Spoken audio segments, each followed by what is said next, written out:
Cue me when I'm ready. Good evening, everyone. The hatch will start soon. I just wanted to check my friends Joe Fish in Connecticut. Joe, can you hear me, sir? You're clear as a bell. Good to hear that voice. And Matthew, ask Matt Yorkovich, can you hear me, sir? I can. Awesome. Going to be a great show tonight, gentlemen. We got 9 minutes to showtime, and we're excited about everybody who will be watching our stream. We'll be back with you guys in about 9 minutes. Great. Terrific. Thanks.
Tonight, BGSU students will pitch their business ideas to successful Falcon alumni investors vying for real money to fund their businesses. With the help of their mentors, the hatchlings have spent the last several months preparing for tonight.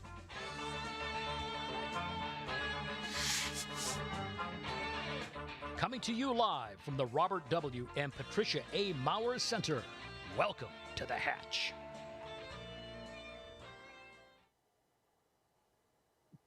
BGSU students will pitch their business ideas. Good evening and welcome to the 9th Annual Hatch. I am Ray Braun, a proud alumnus of BGSU and Dean of the Schmidhorst College of Business. We are pleased to be broadcasting live this evening from the Robert W. and Patricia A. Maurer Center on the campus of Bowling Green State University. We will be following university guidelines for COVID-19 and practicing social distancing during this event. Tonight, you will have the opportunity to meet 9 student entrepreneurs and 1 alumnus who we fondly refer to as hatchlings. The hatchlings will pitch their business idea to the Falcon investors, a panel of alumni prepared to fund those business ideas they believe will be successful. Each hatchling has completed a 10-week mentorship program with an alumni mentor who will be with them this evening. We have Hatch watch parties occurring throughout Ohio and the United States. For those of you tweeting about tonight's program, use hashtag #TheHatch2021. Before beginning our program, I would like to introduce the president of Bowling Green State University, Rodney Rogers. President Rogers. Good evening, everyone. I am so pleased to be joining you at The Hatch, hosted by the Paul J. Hooker Center for Entrepreneurial Leadership within the Schmidhorst College of Business.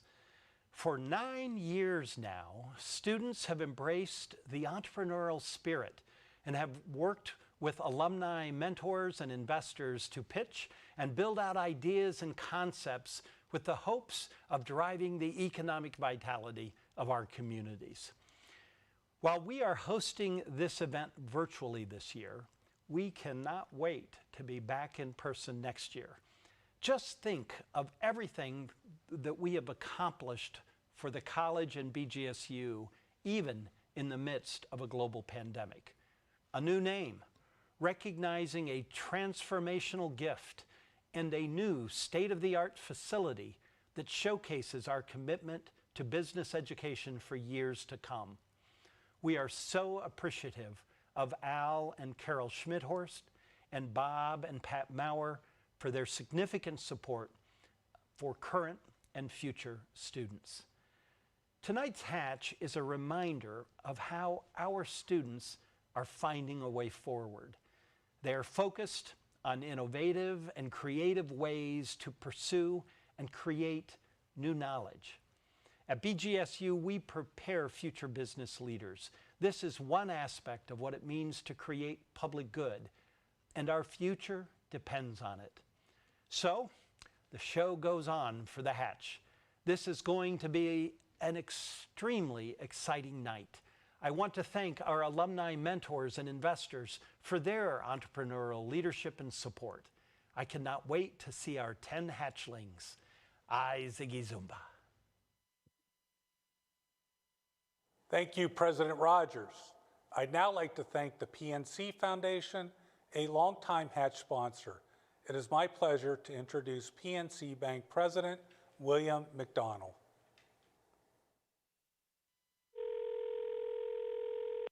Thanks, Ray. As you all know, the COVID-19 pandemic has continued to make life challenging. We're still having to wear masks, stay 6 feet apart, and do much of our communication virtually. However, the one thing that hasn't changed is the enthusiasm that the student entrepreneurs and faculty at Bowling Green State University have for innovation. Even amongst the challenges, all the challenges that we have, the Hatch lives on and PNC is proud to be a partner. Tonight, you'll hear 9 business pitches from students who are looking to a brighter future. Their ideas are fresh, their ideas are bold, and they're inventive. Deal or no deal, I'm confident that these hatchlings will make a positive impact because they already have the drive to explore the unknown and develop solutions to make our world a better place. And it is lucky for us that we have a front row seat to watch. I want to wish every one of the talented participants the best of luck.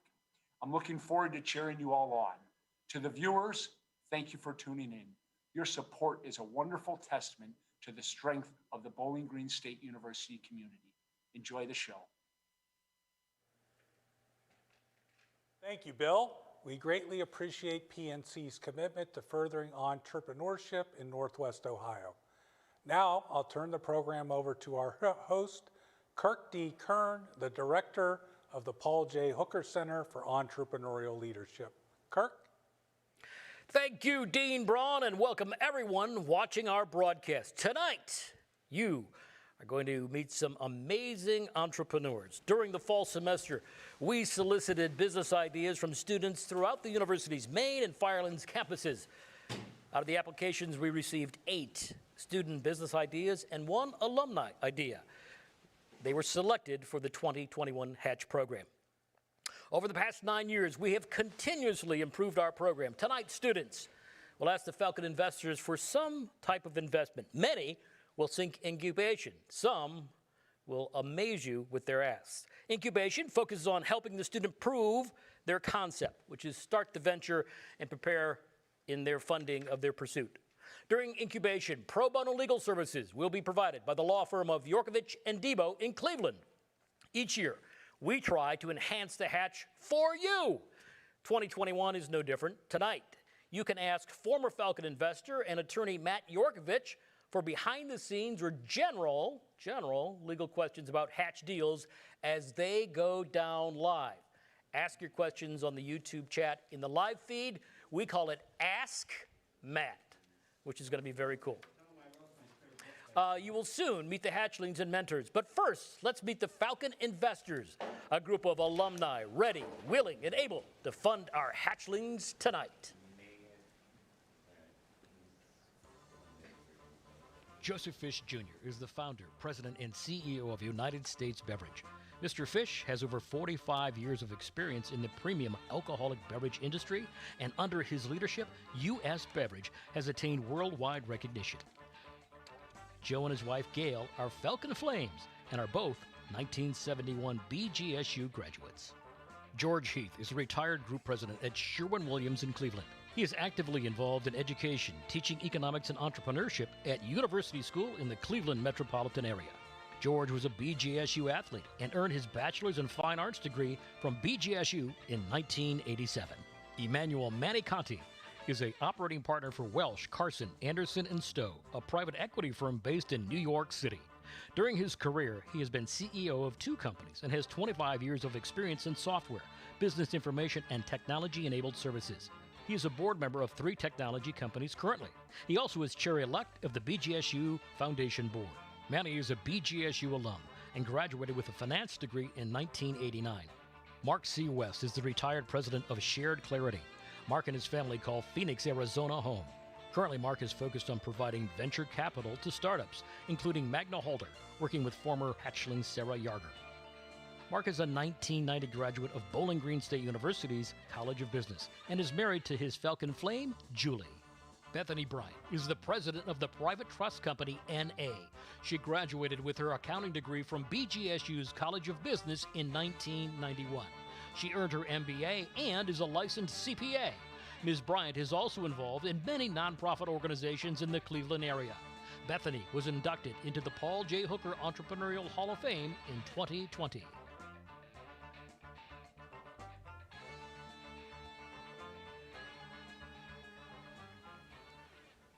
So Falcons, tonight you have the opportunity to help 10 BGSU hatchlings start their businesses. Each hatchling has been paired with a mentor, and together they have been preparing their presentations for you. Here's the pitch format. Each hatchling will introduce themselves and define their ask. They will then have 4 minutes to present their business idea. Once that occurs, they will have 6 minutes, underline 6 minutes, to ask questions and make offers to make a deal. I'll announce a 2-minute warning, which will signify time is running out. Mark West is our lead investor for the last several years now. Tonight, he's got some wisdom for our hatchlings. Mark? Good morning, Kurt. Thank you. Well, good morning to you. Good morning. Good afternoon. So, And live TV. Live you gotta TV, love gotta love it, right? Well, we have a great panel of investors today, and all of them are willing to offer not only their funding, but their connections and their time with the hatchlings. And for the hatchlings, this is obviously a big day for them. They're very early in their journey, and many of these presentations will be presenting ideas versus actual companies. And for the hatchlings, this is the beginning of a transition from going from being an academic activity into actually going into the real world. So this gives them the opportunity now to show skills on selling and raising capital. As you can tell, this is real time, and the format that we're using is similar to what we've done in the past. We, the investors, have had the opportunity to look at the business plans of the hatchlings, but this is the first time we get to ask them questions and negotiate with them to be part of the journey of their company. So for the investors, we're going to be making actually 3 decisions today. One is passing on the opportunity. Doesn't mean it's a bad opportunity, just means that it's not a good fit for the investor and they're not sure that they could bring the best value into the relationship to help them. The other is offering incubation. And this is a situation where we like the idea. We believe the hatchlings go in the right direction, and they just need a little more refinement in their business plan, which could be working to understand their customer base better. It could be more product development, field testing, and actually making through some of those hurdles. As traditionally as we've done, if 3 of the 5 investors are in, we'll all be in towards incubating the hatchling. You're doing fine for the morning. For the morning, absolutely. So the last is actually a traditional investment, and this is where one or various of the investors will get together and actually fund outright, thinking that the hatchling is ready and to go on to the next stages. So, Kirk, 5 investors. We're all ready here to hatch some deals. Oh, Mark, great. I wish you all could see what we have turned the Maurer Center into. We have 3 studios going live tonight, and we have Krista Ehrman, who is producing this show with a tremendous crew. So hats off. I'm going to say it a couple of times. We're really excited to be here in a live broadcast. All right, this is pretty important that I'm going to say. So listen up. Now, we know that not everyone will get funded tonight. But it's not personal, it's just business, okay? You're gonna hear me say that probably several times tonight. And the other important thing that you need to know is that all of you watching tonight will have the opportunity to comment on deals as they happen live. As Dean Braun mentioned, we have a special Twitter feed set up. It'll be projected throughout the night tonight. So tweet your thoughts at us using hashtag #TheHatch2021. Hashtag #TheHatch2021. And also, we're going to talk about eggies. What's an eggie, you say? An eggie is the opportunity for you to vote, and that eggie, as you know, will be able to, we'll vote online at bgsu.edu/hatchvote. You can only vote once for the student's idea that you like best. At the end of the evening, Dean Braun and I will be awarding the eggie to the hatchling who has received the most votes from you. Now, many of our hatch mentors are here with us tonight, of course, social distancing. However, some will support their hatchling virtually. Therefore, if you see a hatchling get on the phone during their pitch or their negotiation tonight, it's not to call Big B's to order coffee. It's to get advice from their mentor, so just understand that. And our friends, last year we introduced the Ziggy Wall, and it was a huge success. Tonight, we have an entire wall devoted to fans watching with us live. You'll be able to watch their reactions throughout the broadcast. Special thanks to our lead Ziggy cheerleader and sponsor of the Ziggy Wall, Dr. Teresa Pop Braun. Teresa, thank you so much for your continued support of the Hatch. Mwah! All right. Whew, I think I'm ready. You guys ready? I've got a live audience, a small live audience in the Maurer Center. And let me ask the question again. Audience, are you ready? Let's hatch some deals! First into the nest tonight, or the hatch, is the team of Katherine Greenwald and Leah Scholes. Katherine Katherine is from Centerville, Ohio, and is a junior in the Schmidt-Horst College of Business, majoring in marketing. She's also president of DREAM, Disability Rights Education, Avocation, and Mentorship Organization on campus. Leah, from Westerville, Ohio, is a junior majoring in psychology with a minor in Spanish. Her goal is to attend graduate school and become a clinical counselor for children who have spina bifida like her. Their idea is called Wheelie Warmers. It is a device that warms metal wheelchair rims. Rookie mentor Corey Katz, past hatchling and financial advisor with Edward Jones, has mentored the team of Greenwald and Scholes. Kate, Leah, it's your turn to wow the Falcons. Hello, Falcons. My name is Katherine Greenwald. And I'm Leah Schulze. And we are the founders of Wheelie Warmers. Our product has the potential to increase the independence of people in manual wheelchairs by completely changing the game when it comes to cold weather. We are seeking $5,000 in exchange for 5% equity to begin incubation. Investors, do you remember your first BG winter? It was freezing and you needed to get to class. Well, last October, that was me. My hands were so cold that they went numb and I couldn't move them. I began looking for a hand warmer that I could use with my wheelchair. I quickly discovered that there was a product for able-bodied people and for people in power chairs, but that nothing was available for manual wheelchairs. That's my reality and the reality of thousands of others. This is why we created Wheelie Warmers. Our product revolutionizes the winter when it comes to people in manual wheelchairs. When using Wheelie Warmers, instead of holding on to freezing metal, you can now hold on to a hand warmer specifically designed for your rims. Additionally, Wheelie Warmer's patent-pending silicone tread design provides additional grip, as rims often get slippery and hazardous during the winter. Falcons, Wheelie Warmers gives freedom back to the wheelchair user. Now I know you're asking, what is a rim? Well, here's a rim without Wheelie Warmers. You see that? Freezing. Now with Wheelie Warmers, they're covered and toasty. Now I know you want to know, why can't I just use gloves? Well, would you want to go around walking in the snow in just your wet socks? Without Wheelie Warmers, that's exactly what you're asking us to do. Here is what 2 of our survey respondents had to say about gloves. With Wheelie Warmers, sliding uncontrollably down a hill is a thing of the past. Our product lets you get from point A to point B with ease. Wheelie Warmers features a heated inner layer and a textured silicone outer layer. It is secured in place by a simple snap device, which is pushed down and fastened with hook and loop, sealing our electronics from the elements. This was designed to be easily taken on and off, as many wheelchair users have low hand dexterity.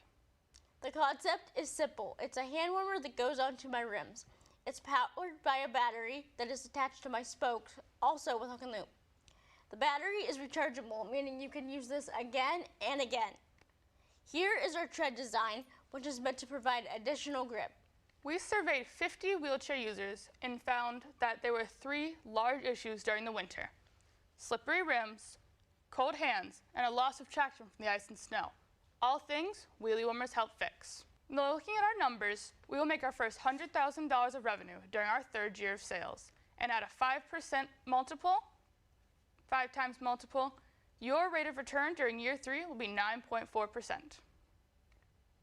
We asked our respondents if they would purchase Wheelie Warmers. 67% said they were highly interested and 28% said they were interested. Falcons, that's 95% of our respondents that would consider buying our product. We plan to produce and sell a test run of 100 units as proof of concept before seeking a licensing deal with the United States' largest wheelchair manufacturer, Tylight. We are seeking $5,000 in exchange for 5% equity to begin incubation. Our product is the key to increasing the independence of wheelchair users across the U.S. and someday even the globe. An investment in us is an investment towards independence for all. Falcon, we've already captured the attention of those within the medical field, including former hatchling Dr. Rachel Poling. So what do you say? Who wants to roll along and do a deal with us? So, Wheelie Warmers, Katherine and Leah, $5,000 they're asked, 5% for incubation. Mark, I know from Phoenix, Arizona, Chandler, your home, you were in town and you got to see the snow that you probably missed in the many years you've been in AZ. Question is this: I get this now. You know, it's not that I didn't before, but it came really very poignant to me when I saw that snow, and immediately I said, Wheelie Warmers, got it. This is a thing. What do you think?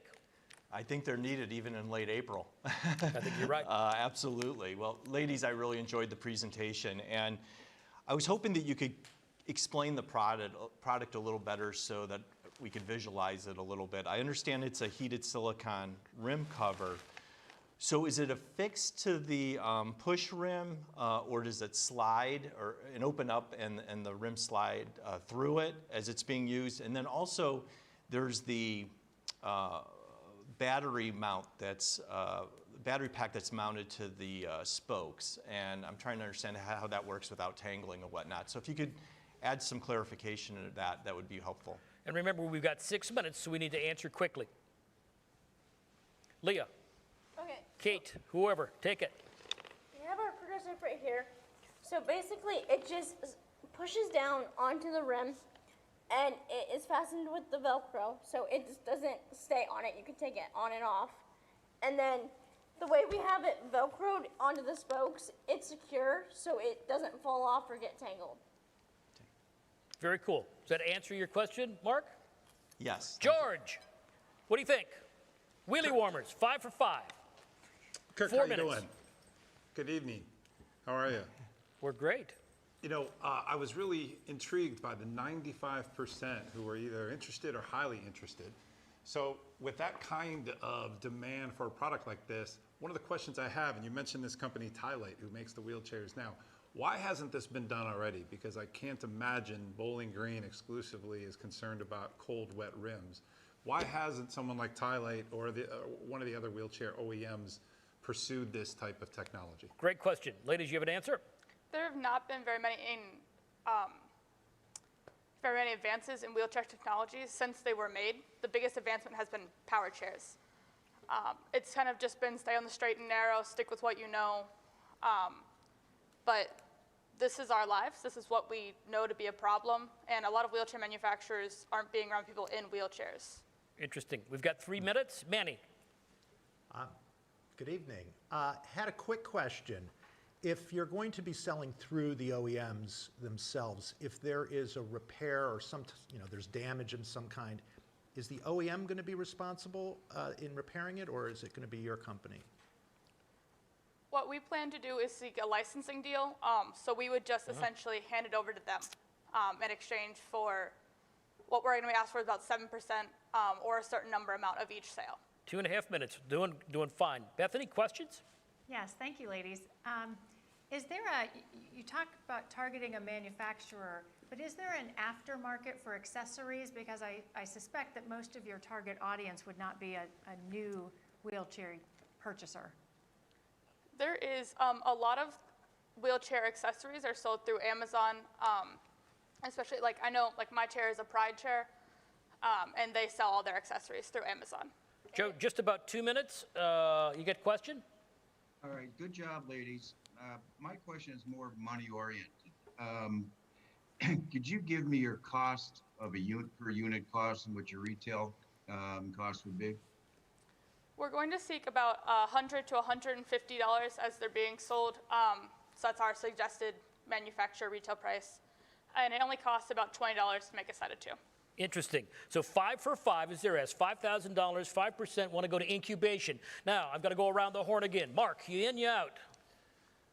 I really like this project. I'm not sure I'd be the best partner to help on this, and while I support it, I think I'll pass on this one. All right, George, in, out? I got a minute and a half. Kirk, I'm with Mark. I think this is a noble product. I like the idea, but this isn't in my area of expertise. I'm out. Got you. Manny, in or out?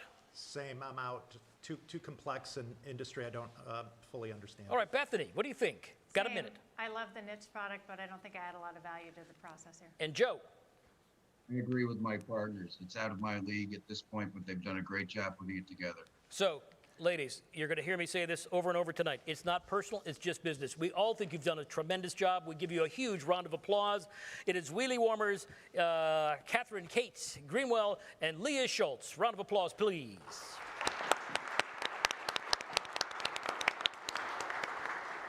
So, my favorite part, my new favorite part. Let's ask Matt. Matt, How you doing? You doing all right? I'm doing great. You know what? It's good to have you. I know that you stepped out of the investor chair, but we hope tonight. You look good. You look awesome. We hope tonight that people will start asking you questions about deals behind the scenes. You and Dr. D have spent a lot of time in the bullpen, if you will, here at BGSU. So we really appreciate everything that you and your firm has done for us. But also tonight, ask Matt. So we're going to be coming back to Matt in a little bit. Matt, you got any wisdom for these students? Well, I just think going from an investor to this position, it's out of the frying pan and into the fire. So I'm excited to see what kind of questions they bring us. Very cool. Thanks, Matt, and thanks to Bill McDonald and Amanda Goldsmith from PNC Bank. They have been a sponsor of ours for about the last 8 years. They have been tremendous, and again, thanks so much to PNC and the PNC Foundation. All right, let's move on. Next up is Joe Grieve.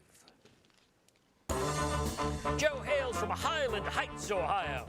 He's a junior majoring in business management with a minor in entrepreneurship, and he plans to double major in finance. Joe is currently the president of Kappa Sigma fraternity. His idea is called Cranksaver.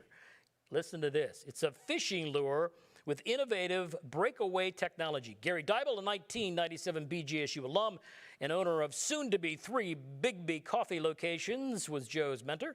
Joe, take a cast. Sorry for the pun. I'm good for it.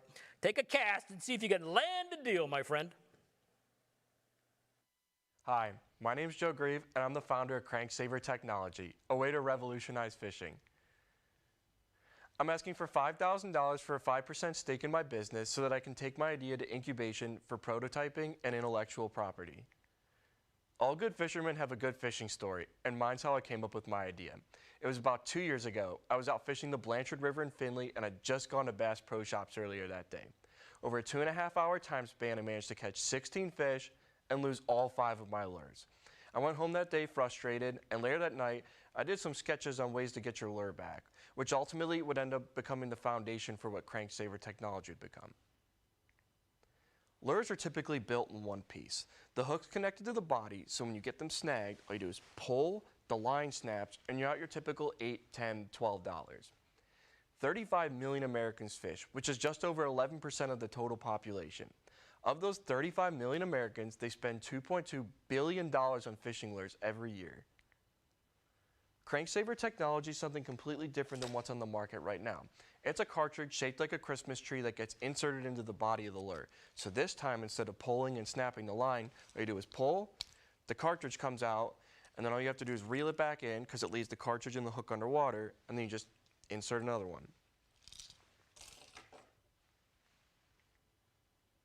There was some competition out there, but the good thing was they're all patents and they've been abandoned. There were 2 main issues with them. One was that they're bulky, and fish don't like things that don't look like fish. And 2 was that they were electronic, and customers, they're not really willing to pay $200 for a lure that still has a risk of being snagged. I did some in-depth interviews, and I got some customer feedback. On average, customers were willing to pay 50 to 100% more for a lure with an average price of $8. One of my customers told me they'd be willing to pay $5 to $15 more for a lure that worked okay, which meant that when they were reeling it in, that the cartridge didn't come out if it had a big fish on it. But then they said if it really worked, they'd be willing to pay $50 plus for that same lure.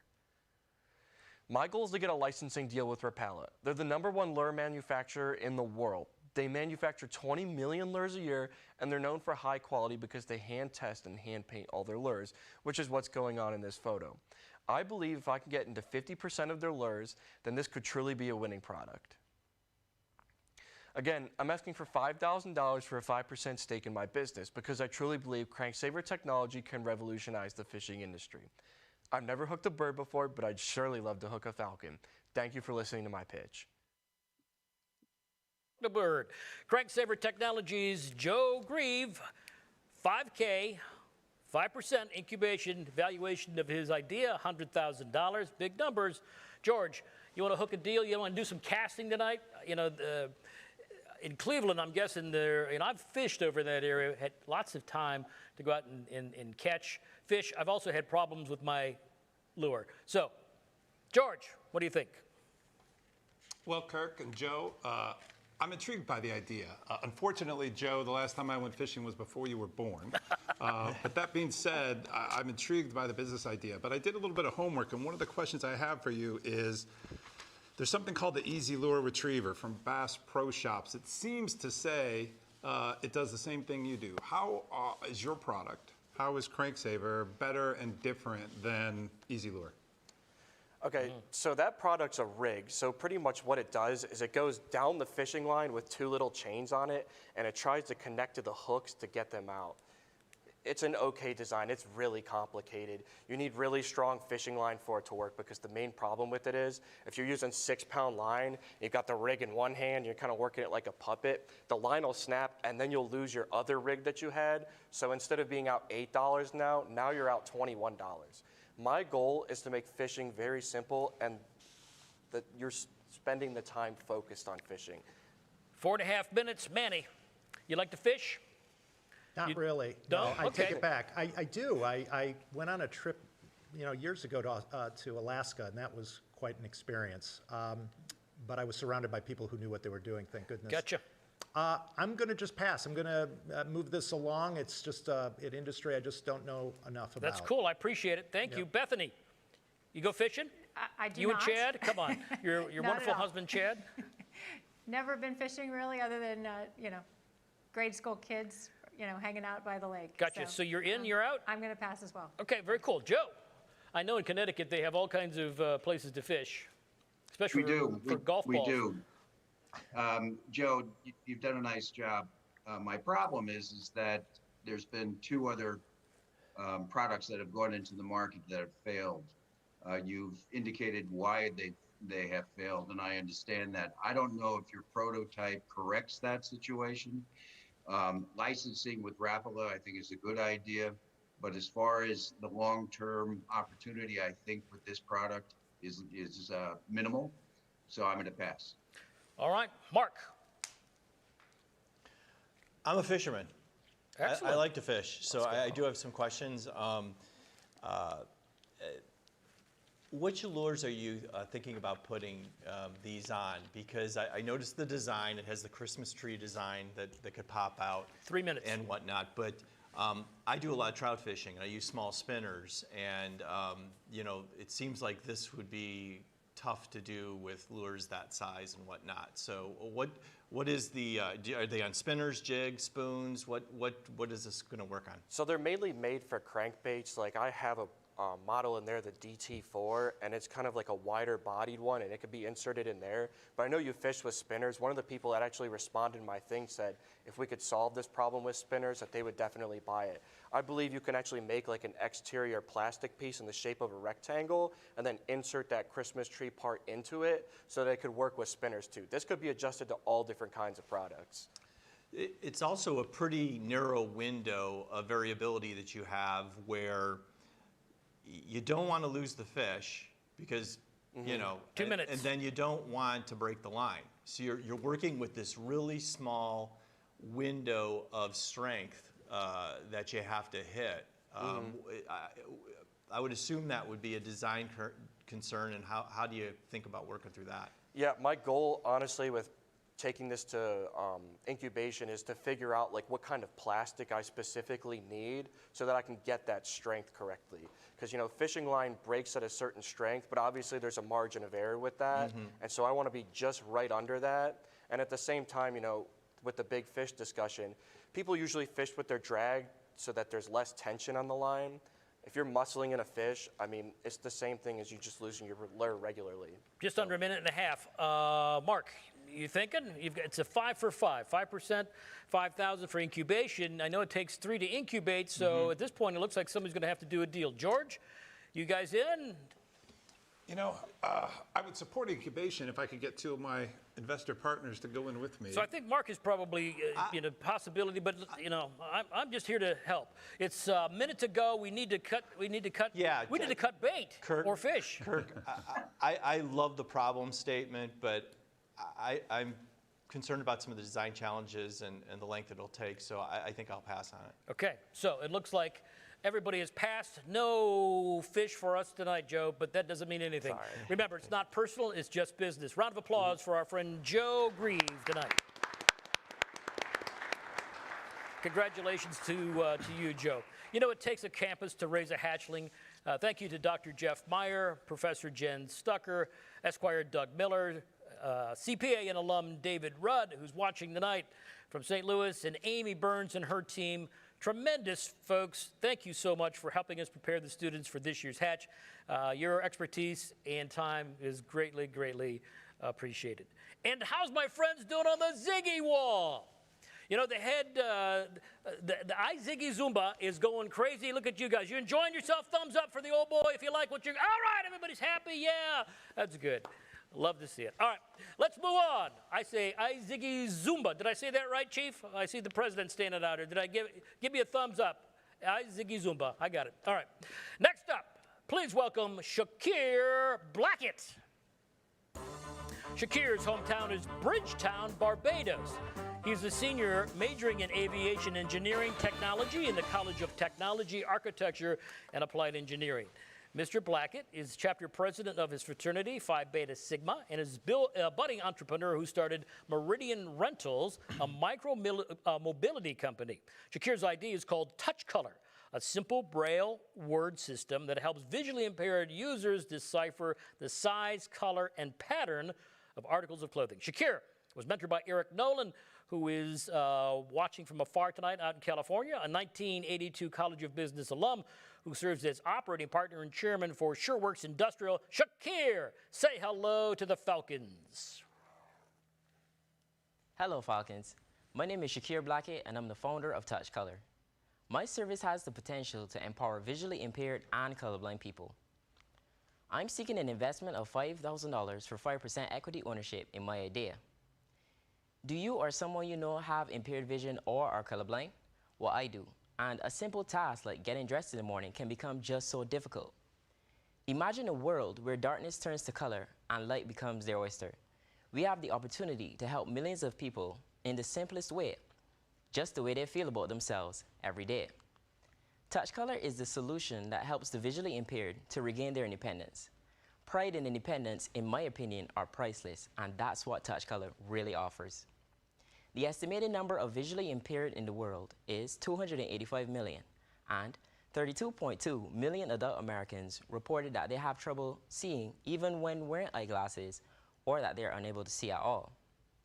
An estimated 30% of blind people are employed individuals that need to present themselves professionally every day, and this is a challenge. And of that 30% group, 90% are Braille readers. Touch Color is an app that uses camera recognition software to determine the color and patterns on clothing and reads it to the user. It could also make suggestions on what would match the scanned clothing based on color shades, helping the user to distinguish the style and clothing, helping them to pick out an outfit as well.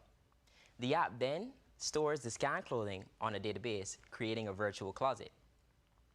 The user can then choose to have labels with at most 3 simple Braille words, helping them to distinguish the type, color, and print of the clothing. And this could go on any piece of clothing. This app could also be useful, helping people to shop for clothes on their own as well. What this essentially could be is a virtual Stitch Fits-like marketplace for visually impaired individuals, a network of apparel companies willing to drop ship products to consumers already custom labeled with Braille to meet their needs. We want to generate revenue through advertisement on the app, as well as the sale of custom Braille labels. We want to also use unorthodox customer acquisition tactics, like reaching out to visually impaired YouTubers like Molly Burke, for instance, who has up to 2 million subscribers. We could also attend conventions which have large visually impaired audiences, like the National Federation of the Blind National Convention, which had over 3,000 attendees in 2019. Just 5,000 active users helps us to generate over $135,000 in revenue per year. And after 3 years, with 20,000 users, we could be on course for just over $350,000 in revenue, only in the US. This app could also help persons who simply aren't fashion savvy, which is a much larger target audience. We believe that this idea could reach over 300,000 users by year 4 because of this hidden value proposition. So here's the big picture. If we can build an app that captures just 1% of the visually impaired market, and just 1/4 of that percentage subscribes to our prescription system, we could generate over $4.4 million in revenue, plus advertising revenue, label revenue, and clothing referral revenue. This is 4 revenue streams, and this is why I'm so excited. So judges, help us to empower the visually impaired and help them to touch color. Shakir Blackett, Touch Color. His ask is $5,000 for 5% incubation. Manny, I'm telling you, I saw how you were dressed today. You might. I need help. And have you seen how I'm dressed? We both need to probably help here. No, I'm kidding, of course. And to throw a little bit of levity to the situation. This is an amazing idea. These students this year have stepped up and have some just incredible ideas. So, Manny, back to you. What do you think? What a big, ambitious idea. Terrific presentation. I had 2 questions. The first is, does this application apply to both, in-store identification as well as e-commerce, someone trying to buy an item online? And then the second question is how do you intend to tag or label enough clothing so that you're at scale that, this ends up being a useful solution? Great question. So essentially, what happens is, there are 2 ways that a visually impaired person purchases clothes. The first way is they have an aide help them to purchase the clothes in person in the store. And the second way is to have them purchase clothes entirely for the person, which is no fun. So essentially what we've created here is a virtual marketplace that's user-friendly, that visually impaired individuals can go and shop for clothes on their own as well. And what we've created here is a virtual closet that helps the aide and the user to know what is in their closet. It makes suggestions for them, and essentially what happens is it helps gives them a better experience shopping for clothes. About 4 minutes, Bethany. What do you think? Shakir, I'm really intrigued by this idea. I suspect that the app is easier to launch than the label. Can you talk, you mentioned that some of the technology actually already exists in the marketplace. Can you tell me how accurate it is and where else is it being deployed? So currently there are machines that can create Braille labels, and what we plan to do is to basically give out these machines to our apparel companies that we partner with. That way that they can apply the labels to the clothing before they're shipped to the user. Okay, so my question was around the technology and the app. Is that being deployed elsewhere? So there is currently technology for identifying colors, but there really isn't anything that helps people specifically pick their clothing and helps them to identify the colors on clothing. The technology is well documented, and there are ways to implement it. It's 100% viable. I've got 3 minutes. Joe. My question is, Shakir, and nice job, is how does your prescription program work for the consumer? So essentially what we will have is extra services like the virtual closet, the virtual designer, someone who basically automates that process where we make suggestions for clothing. So that's what our $5 prescription system will consist of. So it's a $5 monthly? Yes, it is. And in your plan, what would be your retention rate? I'd say just around 0.23% of the total market for this product. So just around 0.23% would get us to the $4.4 million revenue number. Okay, thank you. So Mark, Touch Color? Shakir, you mentioned 4 different revenue streams. Obviously, you're asking to go through an incubation. How are you going to prioritize the effort? What do you hope to accomplish in incubation? Great question.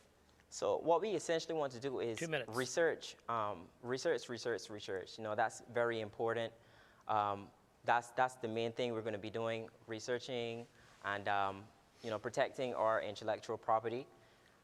We're going to be able to develop the technology as well in the incubation process. So George, last shot here. We want to start making some deals. We've got about a minute and a half.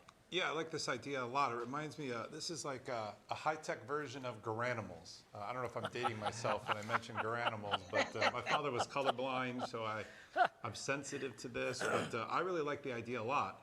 My question for you, Shakir, is what's the biggest hurdle? What is going to prevent you from succeeding? What keeps you up at night as you think about executing on this idea going forward? I would say that Braille is, something that everyone doesn't know. However, it is still a small part of this entire project.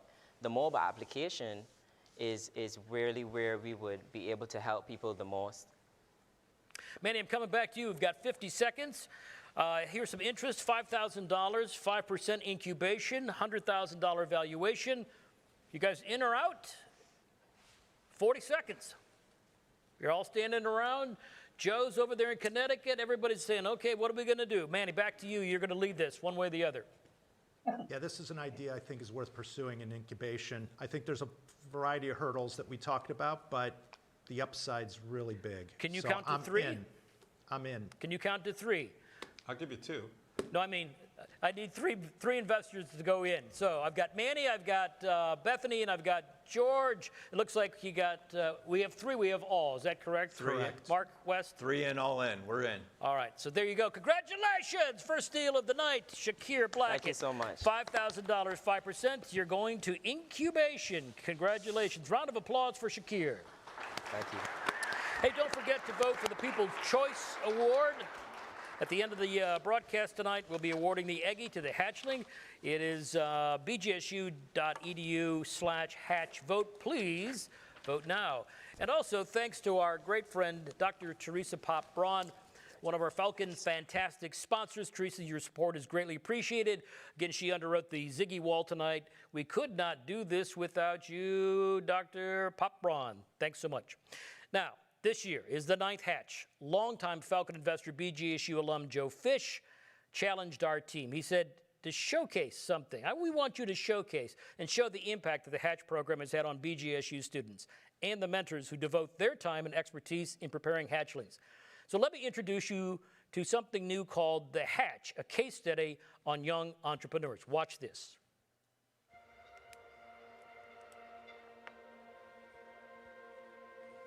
I'm Sarah Clark, and I'm here to introduce you to the patent-pending Magna Halter. The patch has changed everything for me. I've never seen myself as a business person. I like to do this, and I like to help people. That's what I like to do. Sarah, she has a passion for horses, and she has a passion for kids with disabilities that are trying to learn how to work with horses. In my experiences of working with people with disabilities and my own experiences of working in the barns, it kind of all came together like haltering needs to be easier. What can we do to make it easier? She has a wonderful product that is a do-good product. She came up with this idea to have a magnetic horse halter that would make it much easier for someone with a disability to connect the halter to the horse. So while she created something to fulfill a certain need for a certain subset of equestrians, it really is a product that all equestrians can benefit from. You're hoping that they do a good job, that they've learned something from you, that they can get funded. And when they do get funded, it's just elating. We've gone through 3 versions of product development and field testing. And just this February, we launched operations and we have product available. Right now, we are currently selling direct to consumer, so direct to customer. So we have an online store on our website that people can go, they can order whatever size and whatever color that is available. Sarah is spending most of this spring and summer at various equestrian events, selling and demonstrating her product to various equestrians and trainers. And she's just pursuing her dream. I really like the hatch because it's not limited to business students. If it was limited to business students, I wouldn't have been able to do it. I think that the students that go through this program benefit greatly because they get an opportunity to have a wider skill set. You have to become savvy in a lot of functions, like product development, finance, sales and marketing. It is kind of a capstone of business. Being able to come up with an idea and run your own business and kind of control your own destiny, I think is critical today. And maybe if they do like the entrepreneurship program, maybe that leads them to a different career. If you are considering participating in the Hatch, go for it. Apply. The worst that can happen is it's not this year. And the best thing that can happen is it changes your life.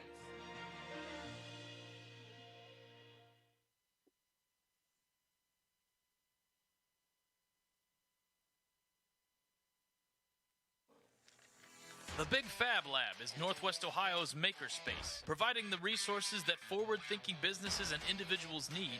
This do-it-yourself workshop is a 16,000 square foot facility that provides members with 24/7 access to powerful tools and the knowledge to use them. Every person can create and express themselves. The Big Fab Lab offers an avenue to do just that. Stop in for an open house on Thursdays from 6 to 8 p.m. at the Woodland Mall, or visit www.bigfablab.com to learn how to become a member and power your dreams. The Big Fab Lab, where your big ideas can take flight. Hey, special thanks to Joe, Gail, and the entire Fish family for underwriting our case studies. You'll see more tonight throughout the broadcast. All right, are you guys ready to move on? I know I am. Friends, please welcome Pablo Gomez Estes. Pablo is a composer and pianist from Santiago, Dominican Republic. He is pursuing a doctoral degree in contemporary music from BGSU, and he's received a master's in composition from BGSU. His idea, called Paneo, is a media company that offers an online platform for interactive bilingual children's stories enhanced with original music. Pablo has been mentored by Bob Wenzel, our lead mentor for the past 8 years. Bob is co-owner of Wenzel Communications and a two-time BGSU alum. Pablo, it's your time to meet the Falcons. Good evening, Falcons. Tonight, I present to you Paneo Media, an online platform for interactive children's stories empowered through music. COVID has affected nearly 1.6 billion learners worldwide. On top of this, 2/3 of our fourth graders still read below their grade level. Children's books still aren't as diverse as the children who read them, and millions of children are at risk from online harm. The need of the hour is innovation, and that innovation is called Paneo Media. My solution and value proposition are simple. Number one, because of the integration of narrative music, this app helps your children learn how to read. Studies show that music creates a more interconnected brain, helping with literacy and memory retention. Who among us didn't learn their ABCs singing it? Number two, because of the multilingual and multicultural content, this app helps your children start learning a new language and connecting with the world. They can start getting a taste of Spanish and French at the same time they start learning English. And number three, because of the affective content, this app helps your children cope with their emotions. The top companies out there, Epic, Wonderful, only offer 2 out of 3 features at best. Either interactive stories with background music, or interactive stories with a bilingual component and no music. None of them offer the full benefits of connecting early childhood literacy with the power of music like I do. None. Here's how my prototype works.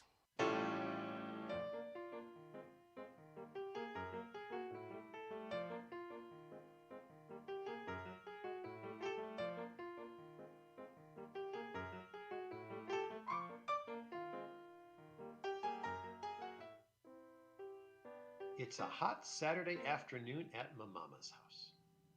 Lulito sits on the couch and can't wait for his mom to pick him up. ¡Un juguete! ¡Wow, qué chulo! Lulito quitte la pièce en courant vers la cuisine. It's mine! C'est à moi maintenant! ¡Ahora es mío!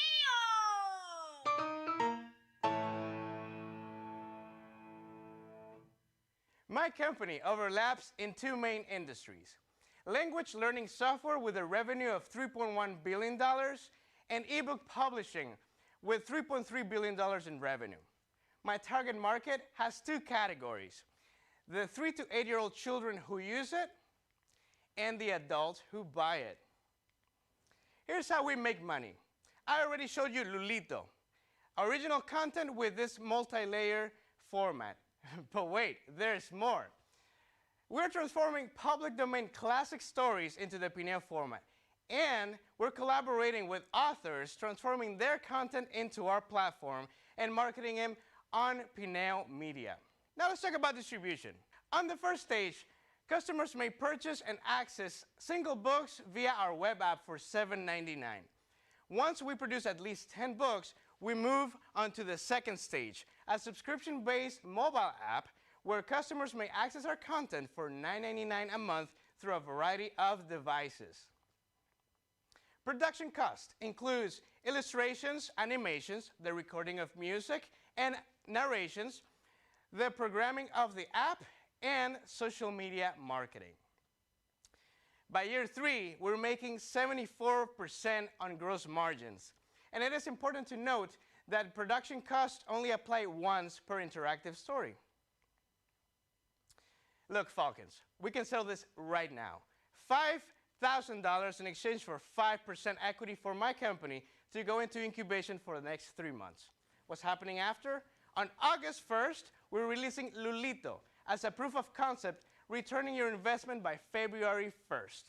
And after that, I come back to you so you continue to invest in the media company I am pitching you today, Pineo Media, enhancing children's literacy with the power of music. Thank you. Pineo Media, $5,000 ask, 5% for incubation. Pablo, great job. Bethany, I don't know about you, but I learned the ABCs the way Pablo said. I sang them. And I'm not going to ask you to do that right now. But what do you think? Pineo. You know, I love the colorful visuals and the engaging music that goes with it. I guarantee you if my children had had something similar, they would be much more into reading today than they are. Gotcha. Pablo, I'm really intrigued by this because I think this is certainly the wave of education, both for school-age children and younger. In your pitch book, you talk about releasing one original book every year or maybe as fast as every 3 months. Have you done any research on how much content you need to continue to release to keep subscribers hooked? And then secondly, what's your capacity to actually create that amount of content? So thank you for the question. The first stage, of course, is the web app where, yeah, like you said, every 3 to 6 months we're releasing new original content. And let's not forget that we're also tapping into the public domain literature and also the existing content. Now, the biggest challenge of the company as of right now is the time of production, of content production. But once we streamline the process and the team starts to be more specialized or bigger, actually, each book will take less and less time. So this transition into a mobile app subscription-based model happens after at least 15 to 20 books that we have on the platform. 4 minutes. Joe, you know what? Yes, You've got lots of grandkids. Yes, Pineo. Pablo, I really like your presentation. I like your idea. In fact, I liked it so much I tested it out with 3-year-old granddaughter. And thinking that there may be too much thrown at her at that time, but there wasn't too much thrown at her. She was intrigued with it. My only concern, quite frankly, is, and I'm in, my concern is your competition. I mean, you've got PBS, you've got Disney Junior doing very similar things.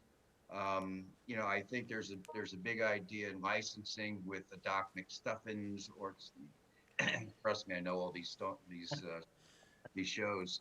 But that would be my only concern, is that your competition. The other concern is this is a big idea, and big idea is going to demand your time and really your life's work. Are you willing to 3 minutes. sacrifice that?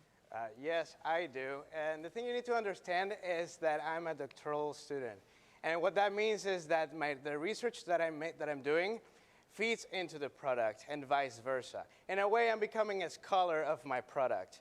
My dissertation is on the relationship between early childhood literacy and music. And so at the same time, I'm 100% in because on the one hand, I'm structuring the company and the product, and on the other hand, I'm structuring the theoretical framework that makes this product successful and effective. 2.5 minutes. Mark, we got to keep rolling here. I can count to 2 so far. Yeah, thank you, Pablo. 5 for 5? Well, first of all, this is a very crowded space, although you do have differentiation in your service, and I understand that. There's low barriers to entry, and it's not my expertise. But you've made it very compelling to an investor because of your ability to launch something in August cost effectively. 2 minutes. So tell me about the team and your confidence in being able to hit Lolito and have it in the market in August. At the moment, I am the creative lead. I'm in charge of many things, but mainly for crafting the stories and the music, as I'm a composer. I already have lined up 2 illustrators, one from China and one from Brazil, that will be working with illustrations and animations. The narrations will be done by the people who already worked with me. I already have a studio lined up to record the music and the narrations, and a web developer in the US to develop the web app as the first stage. Okay, I'm in. Oh, so it looks like we've got 3. Bethany, you in for sure? I'm in. George, you guys want to do a deal back there? George and Manny, I want you guys to have your time to speak. George, no, you first know you. what? I can save you the time of asking a question. I support incubation. Like Mark, I think there's a lot of things that would cause me concern under normal circumstances, but Pablo's enthusiasm, the excitement around the idea, I think it's compelling enough. I support incubation. Very cool. Manny? I'm definitely in. And I agree with all the comments around competition. I do think we're going to have to think about how the business model scales, because I think acquiring customers is going to be more expensive than he thinks. But I think this is worth giving it a go. All right. Look at this. Under 30 seconds, and we cut a deal. It looks like incubation, 5 for 5 for Pablo Gomez Thank you Estes. so much. Thank you so much. Thank you, everybody. Great job. Great job. All right. It's time to ask Matt. Matt, you doing all right? Yeah. Look at Matt. He just comes to life. You doing okay? I'm great. Are they asking questions? Couple deals. This is going great. Are people actually asking you questions? No. No. I mean, we've got some canned questions here. Come on. We got to wait a minute. We can't have canned questions. We got to have people reach out to Matt in the YouTube chat. Am I saying that right? There's a chat going on. There's definitely a chat. All right. Well, ask Matt. We got to have some cool questions. So Matt, just give us your insight. Give me 30 seconds of what you think's going on and how you're enjoying the show tonight. I'm loving the show. I'm loving that they're hatching some deals. I think that the key things that are being displayed here is that, you know, even when you're not betting on the product, you're betting on the people, right? So I think Pablo was a great example of someone that you just want to partner with. Shakir was a great example of someone that has a big idea. You want to bet on him and you want to bet on the product. So loving the deals that we're seeing. And, I think this is you know what? It's great. So far, it's exciting. Things are good. Congratulations to those students who've got deals, but also congratulations to those who haven't got deals because they have worked very, very hard. And I've told them before, tomorrow morning they may get a phone call. They may get an email tonight that says, listen, we liked your idea and we want to do something about it. So very cool. So Matt, thanks so very much. We really appreciate it. And a special thanks to AA Green and Mecca Management, 2 of our awesome sponsors. Thanks to the Green and Remus families for their continued support of the Hatch. All right, a special shout out to high school students watching tonight from Port Clinton High School and teacher Bill Hollister. Hey guys. Triad High School and teacher JJ Martin. Thanks for watching. Fostoria High School and teacher Michelle Hollister. Thank you all for watching. And University School shout out for Professor George or teacher George Heath back there. His kids are watching tonight. So we hope that you will all become future Falcons. All right, let's move on with the hatch. We're ready to meet a new hatchling. Next into the nest is Nolan Thomas. Nolan Thomas is from Litchfield, Ohio, and is a senior pursuing an individualized study degree in the College of Arts and Sciences with a minor in entrepreneurship. Nolan's business idea is called Rough and Rugged. It's a line of dog collars that provides durability without compromising the comfort of the animal. Nolan was mentored by Courtney Shale, a 2017 College of Business alum and Director of Marketing for Tressel. In addition, Ms. Shale is an entrepreneur with ventures in event management, health, and wellness coaching. Nolan, say hello to the Falcons.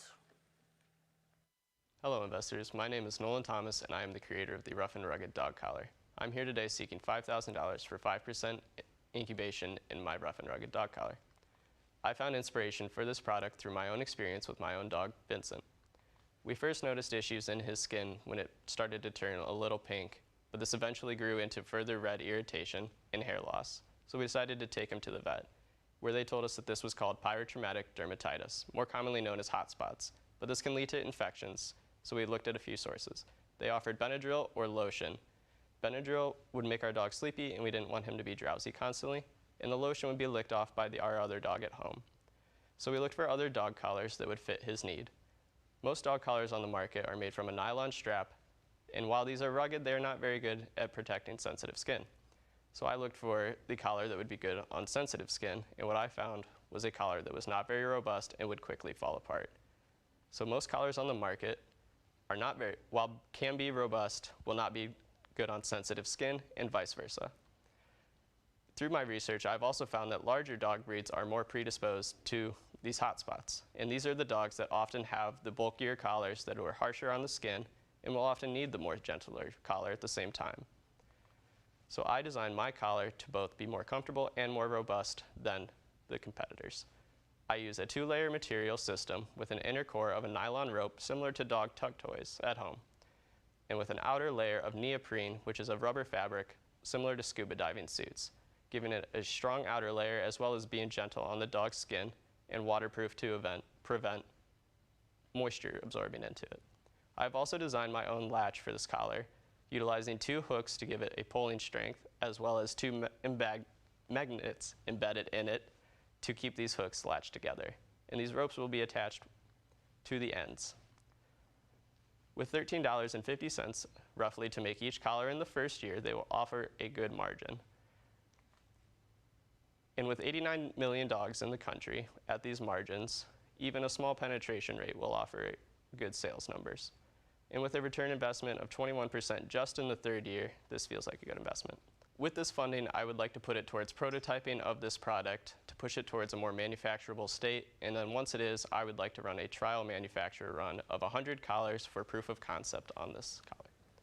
I would also like to put the funds towards legal protection of both the latch and the intellectual property on my collar, such as the logo and the name. So what do you say, investors? Dogs are our family, and they make our lives better. Why don't we try and make their lives better, too? The Rough and Rugged Dog Collar, Nolan Thomas, seeking incubation, $5,000 for 5%, $100,000 valuation of this idea. Joe, my friend, you've got lots of dogs, I bet, in your house. I was a dog guy. You a dog guy or a cat guy? I'm a dog guy. Yeah. Woof. I'm a dog guy. I'm a golden retriever guy. Oh, my gosh. And they are full of hot spots. So I understand what Nolan's what he's getting into, and I love the pet industry.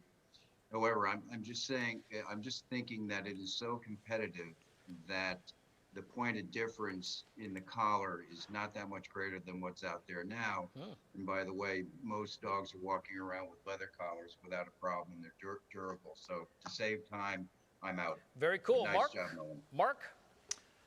Yeah, Nolan, what's the secret sauce here? I understand the nylon inner layer for strength, but the neoprene, is that the material that's used by other solutions that aren't durable? Is that material hard to get? To help educate me on that. So it's not hard to get necessarily, but the brand that I did purchase used a small piece of this. They just didn't use it very well. And while it was attached to the collar, it worked, but it quickly became unattached and fell apart after playing. So I'm using the neoprene all the way around, as well as the tug toy, to keep it durable and comfortable on the dog's neck without falling apart. 5 for 5, $100,000 valuation. George, going to bark up the wrong tree here or going to bark up the right tree? Hey, Nolan, tell me more about your strategy going forward as it relates to licensing versus manufacturing and how you plan to scale. I'd like to stick with self-manufacturing at first and keep it more towards direct sales. Eventually, someday, I would like to get into larger manufacturing, still keeping it as self-manufacturing, but move towards wholesale to larger pet stores and stores or websites such as Chewy.com that have a lot of foot traffic already and is similar to like the Amazon of the pet industry. And have you established your pricing / gross margins for the future with that in mind? Yes. Okay. 3 minutes, actually 3.5 minutes. Manny, to you. Well, I think this is an interesting idea that's probably pretty easy to test, but you know, I've had a couple dogs. I also have Golden, and we use harnesses. I don't see the problem statement as clearly as he does, so I'm going to pass. Okay, so you're out. Bethany? Similarly, I'm struggling a little bit with market demand and more specifically maybe the targeted audience and how you get to that targeted audience. I don't know that I add a lot of value to the incubation. So It's I'm okay. out. It's 3 minutes to go, and Mark and George, you're the two that we're talking to. Mark, back to you. You interested? It's 5 for 5. I get the deal. I think this is it's a good opportunity that should be pursued. I'm not sure it needs investment to do that. I think this could start out small, making your own and selling them individually. I'm not the right partner to help out in this one, but I would strongly encourage you, even if you do it at a small scale starting, to do it. Absolutely. Thank you. All right, back to George. Yeah, I agree with Mark and the others. It's an intriguing idea, but I'm out. Very cool. So anybody want to mentor him? I'll just let you think about that. No problem. Round of applause for Nolan Thomas. He's done a tremendous job. It is the Rough and Rugged Dog Collar. Hey, thanks to our new sponsors, the Regional Growth Partnership and Jobs Ohio.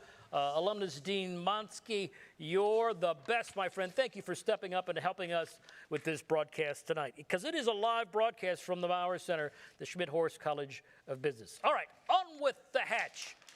How about welcoming Hunter Maul to the nest tonight? Hunter was born and raised in Blacklick, Ohio, and is a freshman in the Schmidt-Horst College of Business. From a young age, Hunter's loved business and is a 2-time state DECA finalist. His inspiration comes from his mother, Katherine, who passed away from breast cancer when he was still in high school. Her passing fuels his drive. Hunter now owns a lawn care company with his dad. This is where his idea, called the Green Sweeper, began to develop. Rich Myers, a 1971 College of Business alum, businessman, and farmer, has been his mentor. Hunter, it's your turn to sweep up a deal with the Falcons. Hi, my name is Hunter Maul, and I am seeking a $5,000 investment for 5% in my product, the Green Sweeper. The Green Sweeper is a rake-like device that attaches to the front of a riding lawnmower and scoops up any objects or debris that are in your way while mowing. Our product allows for the user to both save time and be more efficient while doing their job. The Green Sweeper also has the ability to take advantage of an absence in the market and bring something to the customer that they've never seen before. Now, I know what you're thinking. It's just a little bit of trash. It's not a big deal. However, I currently run a mowing company with my father where on average we run into anywhere from 8 to 10 different objects per job. These objects can consist of anything such as beer bottles, pop cans, plastic bags, and much more. It takes around 30 seconds to hop off the mower, remove these objects, get back on and back to work. This doesn't sound like a lot of time, but it starts to build up very quickly, and that's where you see the value in this product. Our mowing company does around 14 cuts a day at 30 minutes a cut. With that extra 30 seconds per item to get off and remove, the Green Sweeper can already save us an hour's worth of time, which then in turn allows us to get 2 more cuts in a day. With those extra 2 cuts, that equates to anywhere from $60 to $80 extra in revenue in our pocket. With that being said, if we're making that minimum $60 extra in revenue, you can pay for the product within just 10 days if we go with our suggested MSRP of $599.99. Now you might be wondering, how does it work? The Green Sweeper works by the user simply activating a row of tines that swing down and glide through the grass, as shown here. As the tines glide through the grass, they collect any objects and loose material that would be in the way and get ran over by the blades. And when the user is ready, they simply release the foot pedal and the tines rotate back, tossing all of the objects into the storage bag. The objects will remain in the bag until the job is done, where the user can then remove the bag, dump out the objects, put the bag back in, and are ready to keep going. The green sweeper has two different position points. The downward position for use, as shown in the previous video in these images on the left, and the upward position for storage, as shown in the images on the right. In the upward position, the green sweeper doesn't take up any more space than the typical mower. We designed this feature to ensure commercial mowing companies and residential homeowners, they'd still be able to fit all of their other equipment into their sheds or onto their trailers. Now, over the past 10 weeks, I've developed this functioning prototype that actually works pretty surprisingly well. Now, I've developed this prototype in my garage for around $50 with little to no help. With that being said, I'm sure with the right professional guidance, we could turn this into something that is both functional and market ready in little to no time. Over the past 10 weeks, I've also had the ability to sit down and interview around 15 different commercial mowing companies. The heads of these companies stated that they would love to see this product on each one of their units in the very near future. If these mowing companies were to say only buy 2 of our products a piece, we're already seeing an $11,000 return. I got the chance to sit down and talk with Rob Holsky, an employee at Yardmaster in Columbus, Ohio, and he stated he could see this product on every mower in every one of their crews if built to last. I've also received significant interest from the residential consumer market as well. This is a product that can not only be marketed to the commercial mowing industry, but the everyday homeowner that still cuts their grass. Now, with that being said, this allows for many different revenue streams and in turn a faster ROI. I plan to make my first $100,000 by manufacturing around 25 to 50 of these attachments and selling them direct to the consumer for proof of concept and further market research. I then look to transitioning to a licensing agreement with a more known company like AgriFab, John Deere, or Exmark. So Falcon investors, I stand before you asking $5,000 for 5% in this opportunity. What do you say? Are you ready to sweep the market off its feet?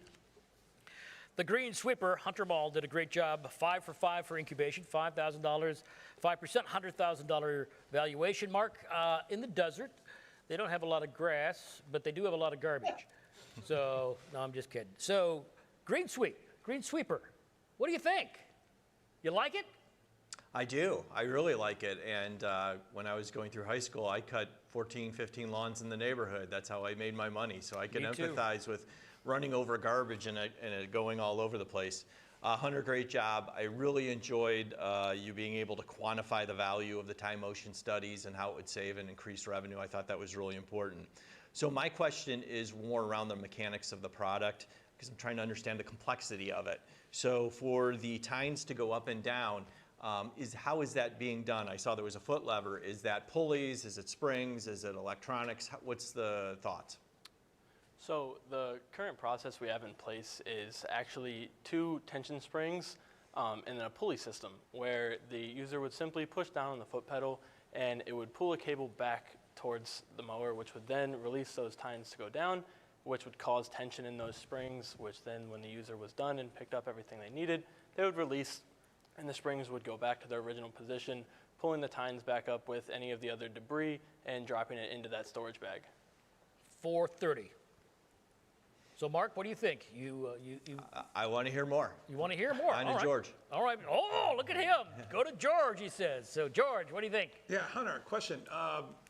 The OEMs, you would think that this would have been one of those features that an OEM, whether it be John Deere or somebody else, would have already stumbled across. Have there been any efforts on their part to address this issue in their original equipment?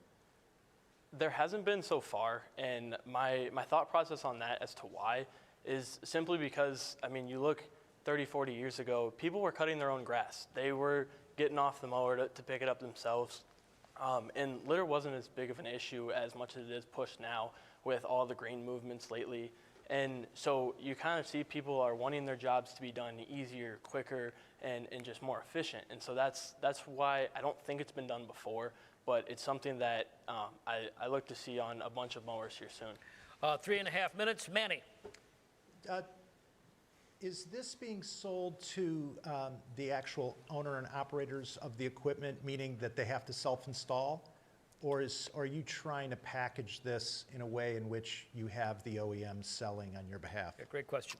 So I would look to actually kind of do a little bit of both, where we put this in a Home Depot setting or a Lowe's setting where the user can come in, pick one of these up themselves, and simply install it right on their device. We've also looked into actually going to mower manufacturers and dealerships and offering it as an add-on package to buying their mower. It's a $12,000 investment to get one of these new mowers, so adding another $600 for that easy convenience would just make it so much simpler. Bethany? Thanks, Hunter. I certainly don't know a whole lot about this industry. I'm interested in whether this is like a universal size, right? Does this fit on every mower? Do you have to kind of customize the product That's a great question. by mower? So we actually made sure to go with a one-point attachment system, and most mowers that we've seen have an actual 2.5-inch diameter on their wheel mount, which is exactly what ours is measured to. And so it would be a universal piece of equipment that you could pick up and put on a John Deere, pick up and put on an Exmark. It doesn't matter the size. You could fit it anywhere. Joe Fish, 2 minutes. Is this patentable? Maybe that's a question for Matt. Yeah, we are currently patent pending. You are? Got a provisional Okay, on it. great. Yep. I love the idea. I love the proposition. I do think it's more commercial than residential, but that's your line of work. My last question would be, does it pick up rocks? Because I don't have beer bottles in my backyard, but I do have rocks. So if I was to put this on my mower, I'd hope that it would pick up rocks. Is it capable of doing that? It would be. We are currently, that's what I'm seeking incubation Minute for, 30. is the prototyping.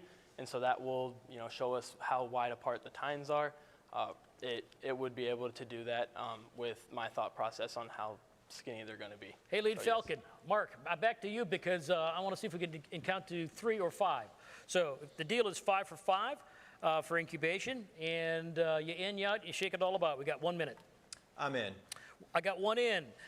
George. Well, you know what? While we're talking about freshly cut grass, I got to give a shout out to the Bowling Green men's and women's soccer team who are going to the NCAA tournament. Way to next, go. Yeah. week. Everybody, a round of applause for them. Amazing, right? But, yeah, I'm in. I'm in with Mark. Manny? I pass. Bethany? I'm going to pass. Joe? I'm in. All right, so I got 3. So 3 in, all in, right? Yes. Yes. All right, 30 seconds. Matt, you want to jump in here and say anything? Oh, we do have a question. We have a question on an Ask Matt. Okay, well, we're going to come to you in a second for an Ask Matt. Was it about this deal? Oh, no, I think it's great. All right, cool. I'm coming back to you. It looks like we got a deal, incubation deal. 5 for 5. Congratulations. Hunter, way to go. All right. There's my Ziggy friends. Look at these guys. They're just going crazy over there. Love it, love it, love it. You guys are an inspiration to us all. We appreciate it. All right, we're going to be back right after this break. I think Northwest Ohio, through its leadership, has done a great job of identifying the risk and minimizing the risk. Risk being transportation as an example. From a logistics perspective, we have those assets in our backyard. Risk being labor. We have a great labor pool here. Risk being from an educational perspective. If you just look at the educational facilities we have in our backyard that companies can tie into and be so close. And then having those physical assets helps reduce risk. So if you look at all of that, and weather, all those things, I think people are going to start looking more and more at Northwest Ohio to want to make an investment here.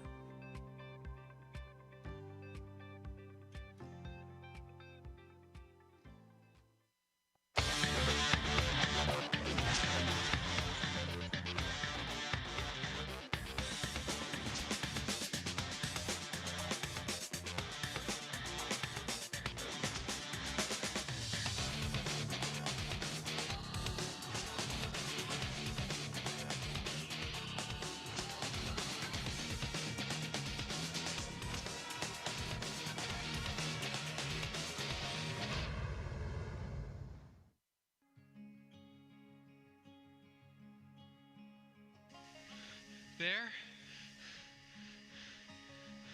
Betty? Have you seen the dog?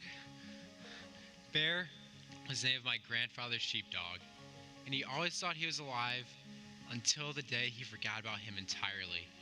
My product for the hatch was Nostalgia Therapy. Nostalgia is a multimodal reminiscence therapy application helps bridge the gap between families and loved ones with Alzheimer's and other forms of dementia. My grandfather had Alzheimer's growing up, so he was really the inspiration for that idea. That disease had affected my family, so I had an extra special attachment to Jacob, and that's how the journey really started. Bruce kind of became my Mr. Miyagi in a lot of ways. When I met him, was cocky, and that's really one of the great characteristics of a successful entrepreneur. They've got to have that inner confidence so that, you know, when they do trip a little bit, they get back off the floor and they keep on going. I think the most important thing that Bruce brought to the table for me, just that professional guidance that he had on myself, helped me develop my own character, my own professional abilities, and I think it really paid off. I have continued to be his mentor and go-to person for advice and counsel, and he's learned the school of hard knocks as an entrepreneur. He's had to pivot a couple of times with his journey, but I think we're on the right track now, and I'm very excited because he's actually going to launch his product next month. The biggest thing the Hatch program provided me to help set me up for success with Nostalgia was providing a great mentor in Bruce, access to a great investor like Joseph Fish, and the guidance and help of Kurt Kern. An ideal mentor has to be a good listener. And typically successful business people have all the answers. That's not the point of the program. This is an educational program, and you've got to subvert your own ego and draw out of the student their vision. And then from there, it's just having a lot of conviction and that what I was doing was going to make a difference and help people out. You know, there's a lot of ups and downs, but by being patient and remaining just absolutely just convinced that this was going to help a lot of people, that's what's helped us get to a successful launch. He has grown a lot and matured as a person. And what he has found is that there's a lot to learn every day of your life. And one of the things I'm most proud of is that in my continuing work with Jacob, he shows me that all the time. Programs like the Hatch are really important because not only does it spur things like creativity and innovation, but I think most importantly, it helps develop students and give them the confidence that they can go out there and bring an idea to life or make a difference in their community and whatever it is they are trying to accomplish. So not only is it helping maybe build new ventures or businesses, but it's really developing better people. Pretty powerful stuff. Thanks again to the Fish family for underwriting our case studies tonight. Well, you know, we tip our hat to, I don't have a hat on, but if I did, I would tip it to Wood County Economic Development Commission for their support. Wade Gottschalk and board members, thank you so very much for your generosity. And I want to make sure that you don't forget to vote for the People's Choice Award winner. Very soon, we'll be awarding the Eggie to the hatchling that you think has the best idea tonight. bgsu.edu/hatchvote. All right, it's time to check out our next hatchling. It's Nathaniel Slemens. Nathaniel resides in Marion, Ohio, and is a freshman majoring in economics with a minor in entrepreneurship. Mr. Slemens has a passion for entrepreneurship and business. He's experimented with creating different ventures ranging from e-commerce, property management, to digital media production. Nathaniel's idea is called Simplifinder, a unique device that helps locate lost items. Nine-time mentor, Paul J. Hooker is a 1975 alum, owner and former CEO of Sephora and founder of Rally Cap Sports. He has mentored Nathaniel Slemens. Nathaniel, my friend, it's time for you to find a deal. Hello, Falcon investors. My name is Nathaniel Slemens, and I am a second-year student studying economics and entrepreneurship. I'm the founder of the Simplifinder, which is a simpler way to find your misplaced items. Now, my ask is $25,000 in exchange for 5% equity stake in my company. The Simplifinder is an effortless item locator used to find your misplaced items around the house, and it operates using Bluetooth Low Energy. Now, the reason we selected Bluetooth Low Energy and not radio waves or RFID is due to the fact that they can cause disturbances with household items like microwaves or television remotes. Now, I have a functioning prototype here. This piece signifies one button on the Simplifinder. This piece signifies one of the stickers that you're going to place on your misplaced items. All you have to do is you press the button and you hear a loud audible ping and vibration occurring every 3 seconds. I now have a 3D printed shell design showing what the Simple Finder may look like. You'll notice it includes a wall mount, a sleek wall mount, along with 6 different buttons signifying that there are 6 different items that you can locate.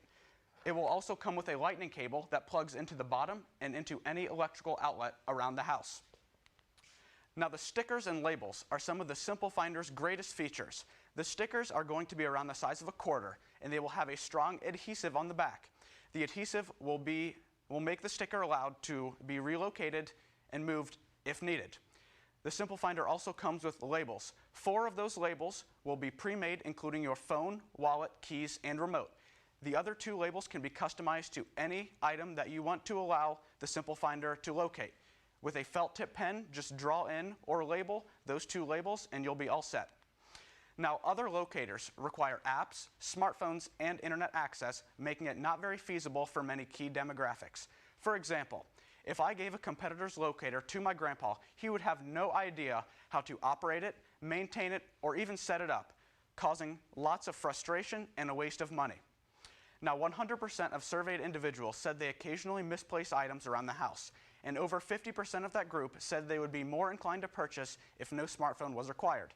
That survey was taken on around 200 individuals from the ages of 16 all the way up to 80.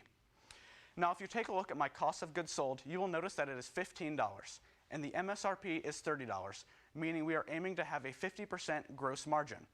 Our potential market is 100 million. The reason it is so high is due to the 120 million plus senior citizens, along with everybody occasionally misplacing items. Our total market will also be 1 million people. If you take a look at the Simple Finder 3-year sales projection, you will notice that it starts out in 2022 due to our anticipated time entering into the market. If we can reach just 0.1% of our potential market and sell 100,000 units, our revenue will be $3 million with a gross profit of $1.5 million. You will notice in 2023 and in 2024, we have a 10% growth due to additional social media marketing and other forms of direct marketing. In 2023, our cumulative gross profit will be $3.1 million, and in 2024, it will be $4.9 million. I would like to add in a special thanks to BGSU student Clayton Littlejohn for doing the coding and developing portion of the prototype, along with BGSU student Max Kokensparger for the 3D printed design. I would like to include Paul Hooker, my mentor, with a special thanks for always pushing me to be my best, along with the whole Hatch program for always giving me this amazing opportunity. Now, investors, let's just keep it simple, stupid. It's time for a big kiss. A big kiss, and wait until I give it to you. It's the Simple Finder from Nathaniel Slemens. $25,000 is his ask for 5%. Valuation is $500K. $25,000 for 5%. $500,000 is the valuation. And George, I don't know about you, but I've lost 3 things this morning, so I could probably use the Simple Finder. What do you say? Yeah, I agree with you, Kirk. My first thought is, what do you do if you lose your Simple Finder? But I do have a question, and that is, very timely that the Hatch is today, because just a couple days ago, Apple announced AirTag. And I know that can, in some ways, validate this space or provide competition. And I know, Nathaniel, you mentioned already some of the difference, the lack of need of a smartphone for your idea versus the more high-tech AirTag. I'd like to hear your view on how the announcement by Apple about AirTag affects your idea or your thoughts. Great question. Yeah, the Apple AirTags, they really help boost my product. So for example, the Apple AirTags, you need to have an iPhone. You have to set up an account through Find My iPhone as well. Now, the main thing about the Apple AirTags is they're oriented using GPS. So for example, you're standing outside the Schmidthorst College of Business with your phone, but you see, due to the Apple AirTags, that your item you lost, your phone, is in the College of Business. GPS doesn't include an approximate location. So all you see is it's just in this College of Business. It doesn't give you a precise location like the Simple Finder would. Excellent. Manny. Yeah, I have questions around competition, but I won't go into that since George mentioned it. Help me understand how this product works when your device is away from the home. Given that you're not utilizing GPS, you're using Bluetooth, and the Simple Finder device that you described is mounted supposedly at your home. Just help me understand how it works. Yes, the Simple Finder comes with a sleek wall mount. You can either A, mount it to a wall, or you can B, have it on a table. Now, how this works is there's the Simple Finder. You have the 6 different buttons on it. You press the buttons, and that's how you find your multiple devices that are misplaced anywhere around the house. But how quickly? But how far away from the device do these missing objects need to be? Great question. Yes, the Simple Finder can cover any residential home with no problem, and we're even hoping to extend it to commercial spaces. Just about 3.5 minutes. Bethany, $25,000, 5%, $500,000 valuation. I bet you've got some questions. I do. You answered the question about the range. Can it do other things besides vibrate, play a noise, Yes, it pings and vibrates every 3 seconds until the lost device is found. And once you find the device, you just press the button on the Simple Finder again, and it stops the locator feature. Joe, you want to find something? Did anybody lose anything in your house today? How many times? Great work, Nathaniel. I've got a real problem with the competitive space, or the people that are occupying the space now. I too saw the Apple announcement with their AirTag. It frightens me with your product, particularly with what you're asking for to start up. So with that in mind, I'm going to pass. Okay, so about 2:45, Mark. Yeah, so if you go into Amazon and you do a search like find a TV remote finder, a bunch of finders come up, and they are radio frequency. They cover 130 feet, so on and so forth, and they have the little tokens, very similar design to what you have. And they're 15 to 30 bucks. So explain to me how you would compete against that product. What's the benefits against those types of products, and what's patentable and protectable? 2 minutes. Okay, so yes, I am familiar with the Amazon locators. They do use RFID. Now, I would like to take a minute to take a brief statement about RFID and why I chose that. So RFID, to work properly, passive RFID readers radiate a great deal of energy to pick up tag signals. And some organizations, such as hospitals, may be weary of this. Now, the Simple Finder can be placed in a hospital, and if hospitals are weary from the different signals going out, then I do not want to have any part of that, and I dismiss the RFID. Now, along with those Amazon locators, you will notice that they all are keychains. This is one of those. And if you can find a way to put that on a remote or a phone, then there is no way possible to do it. So that is why the Simple Finder uses the small quarter stickers that are sleek and out of the way, so you can put these on anything. 25,000, 5%. Go ahead. Is the sticker patentable? I have a patent pending on the whole project. 25 for 5, 500,000. So back to you, George. In, you out. Yeah, you know what? Not unique enough, too crowded a space. I'd be intrigued for incubation, but for funding straight out with a 500K valuation, I'm out. Very cool. Under a minute, Manny. Yeah, I'm out. The fact that it's only helps you find something in your home just markets too limited. You into incubation if that's an offer? I'm not. Okay, Bethany. Little too rich for my blood. Joe already said he's out. Mark. I actually like the simplicity of it. I think going actually backwards in technology for a lot of the market 30 seconds. makes sense. You going to do 25 for 5? No, that's too rich for my blood. That's not going to happen. All right. So I would make an offer, but it'd be contingent upon the first thing we do is a patent infringement search to see if the sticker's patentable. I got 10 seconds. So I'll make you an offer for $7,500 for 5%, but the first thing we do is invest in an infringement search to make sure that there's something even patentable towards it. 75 for 5. You want to talk with your... Mr. West, you have a deal. You have a deal. You're not going to talk with your mentor? Mr. West, we have a deal. 75. 7,500 for 5%. That's the way we hatch them. All right, congratulations, Nathaniel. Thank you. Take a bow. Awesome job. All right, that's the way we're doing it tonight.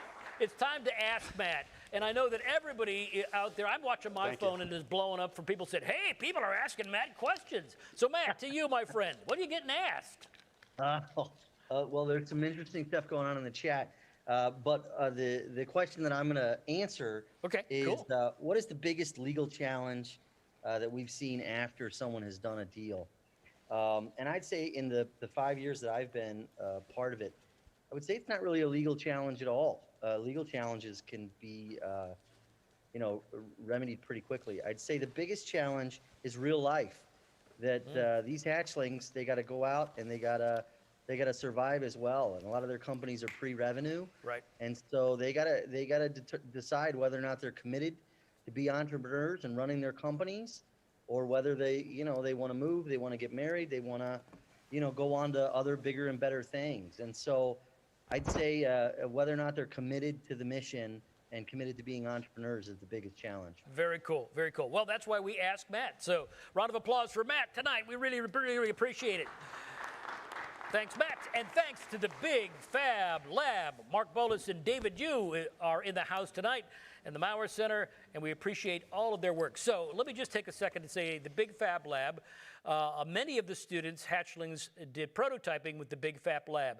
And Mark and David were just amazing to work with. The students love them, and we found a new place to do some prototyping right in our own backyard. So again, Big Fab Lab, Mark, David, really, really appreciate your support and being part of our process. All right, next into the nest is Sophia Stockholm. Sophia from Wauseon, Ohio. She's an Indian, a Wauseon Indian, is a third-year 4.0 honors student studying political science and communication. She is an ambassador for the Office of Multicultural Affairs and has a leadership role within BGSU's International Relation Organization. Ms. Stockholm's personal development includes overcoming her speech impediment to become a two-time National Collegiate Speech Champion. That was the driving force for her idea called Here to Help, a cheaper, durable, and eco-friendly repair system for hearing aids. Ms. Sophia has been mentored by longtime mentor Ed Leadham, a 1989 BGSU alum. Ed is currently an investment consultant with LPL Financial in Zanesville and Newark areas of Ohio. Hey, Sophia, it's your turn to strike a deal with the Falcons. Helen Keller once stated, "Blindness separates us from things, while deafness separates us from people." Growing up in speech therapy, I witnessed my friends and their family members struggle with the exorbitant cost of affording hearing aid replacements, and in turn, the lack of confidence it caused amongst my friends. Hearing is all about human connection, whether it be our friends growing up or our grandparents. This is especially true for 15% of school-aged children within the United States who could benefit from receiving a hearing aid replacement. To put this number into perspective, that's more than those suffering from ADHD. That's why when accidents happen, we're here to help. My name's Sophia Stockholm, creator of Here to Help, a 3D printing repairment company for broken hearing aid shells, which is more cost-effective than traditional models of repairment. Hearing is a quality of life issue, and with 11 million hearing aid users within the United States, those whose quality of life could be improved extends further. Through Here to Help, we will be able to provide 210,000 shell replacements through a licensing agreement between William Demont and Starkey, the two largest hearing aid manufacturers within the United States. Given how affordability can be an immense cause of stress towards families as well as hearing aid users, Here to Help's 3D printing process will be able to provide not only a customizable shell, but a better look and feel, through a plethora of colors young children can enjoy, while older clientele can appreciate a more discreet design and color palette, while all the while being eco-friendly and extending the lifeline of devices. Priced at $100, Here to Help will be 2.5% the cost of prescription replacements, 20% the cost of over-the-counter replacements, and most importantly, 20% the cost of complete repairments. Given the high rate of hearing aid users being uninsured, as well as 50% of potential non-users citing affordability, customization, and aesthetics as their main reasons for not buying. Here to Help provides a fantastic opportunity for companies such as William Demant or Starkey to expand their market size. But don't just take my word for it.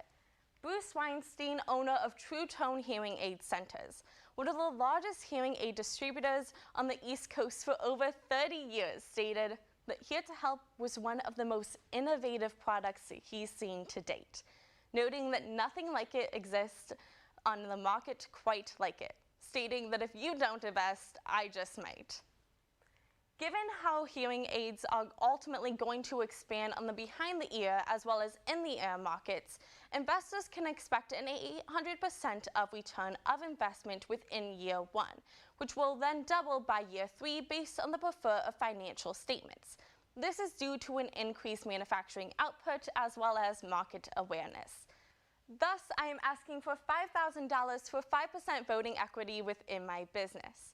Through this investment, Here to Help will be able to supply not only economic and physical relief to end users through our affordability as well as customization, but also give individuals the experience of human connection to their friends, families, and loved ones, but most importantly, removing any potential for isolation.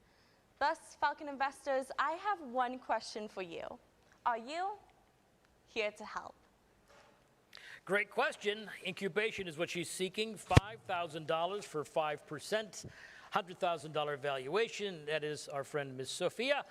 Manny, are you here to help, my friend? Yes. What a great presentation. Thank you for sharing this with us. I have a variety of questions. Let me just try to break it down into 3 for now, because I know We've only my have colleagues 6 might minutes. I know. I'm just messing with you. Go ahead. I'll make it 4. No, 3 questions. The first is, have you spoken to these manufacturers and are they interested in partnering with you? That's the first question. Second is, given that you are in the repairment business, are these manufacturers motivated to work with you, or are they more motivated to just sell, brand new ones? And then the third question is when a customer comes to get the repair, who's actually doing it? Is it your company or someone else? Great. So to answer your first question, while I have not spoken directly to the manufacturers itself, I have had conversations with Dr. Traver, an audiologist here at BGSU, as well as Dr. Balma, a biotech engineer at Georgia Tech University. And in speaking with them, as well as professional experts, including Bruce Weinstein, we believe that this product is not only viable, but also that it has the potential to extend into fully functional hearing aids as well. To answer the second part of your question about if this is an economically viable business, ultimately it would be. This is because of the high rate of uninsured users, which would lead them to purchase an over-the-counter hearing aid and not a professional one or a prescription one from William Demant or Starkey.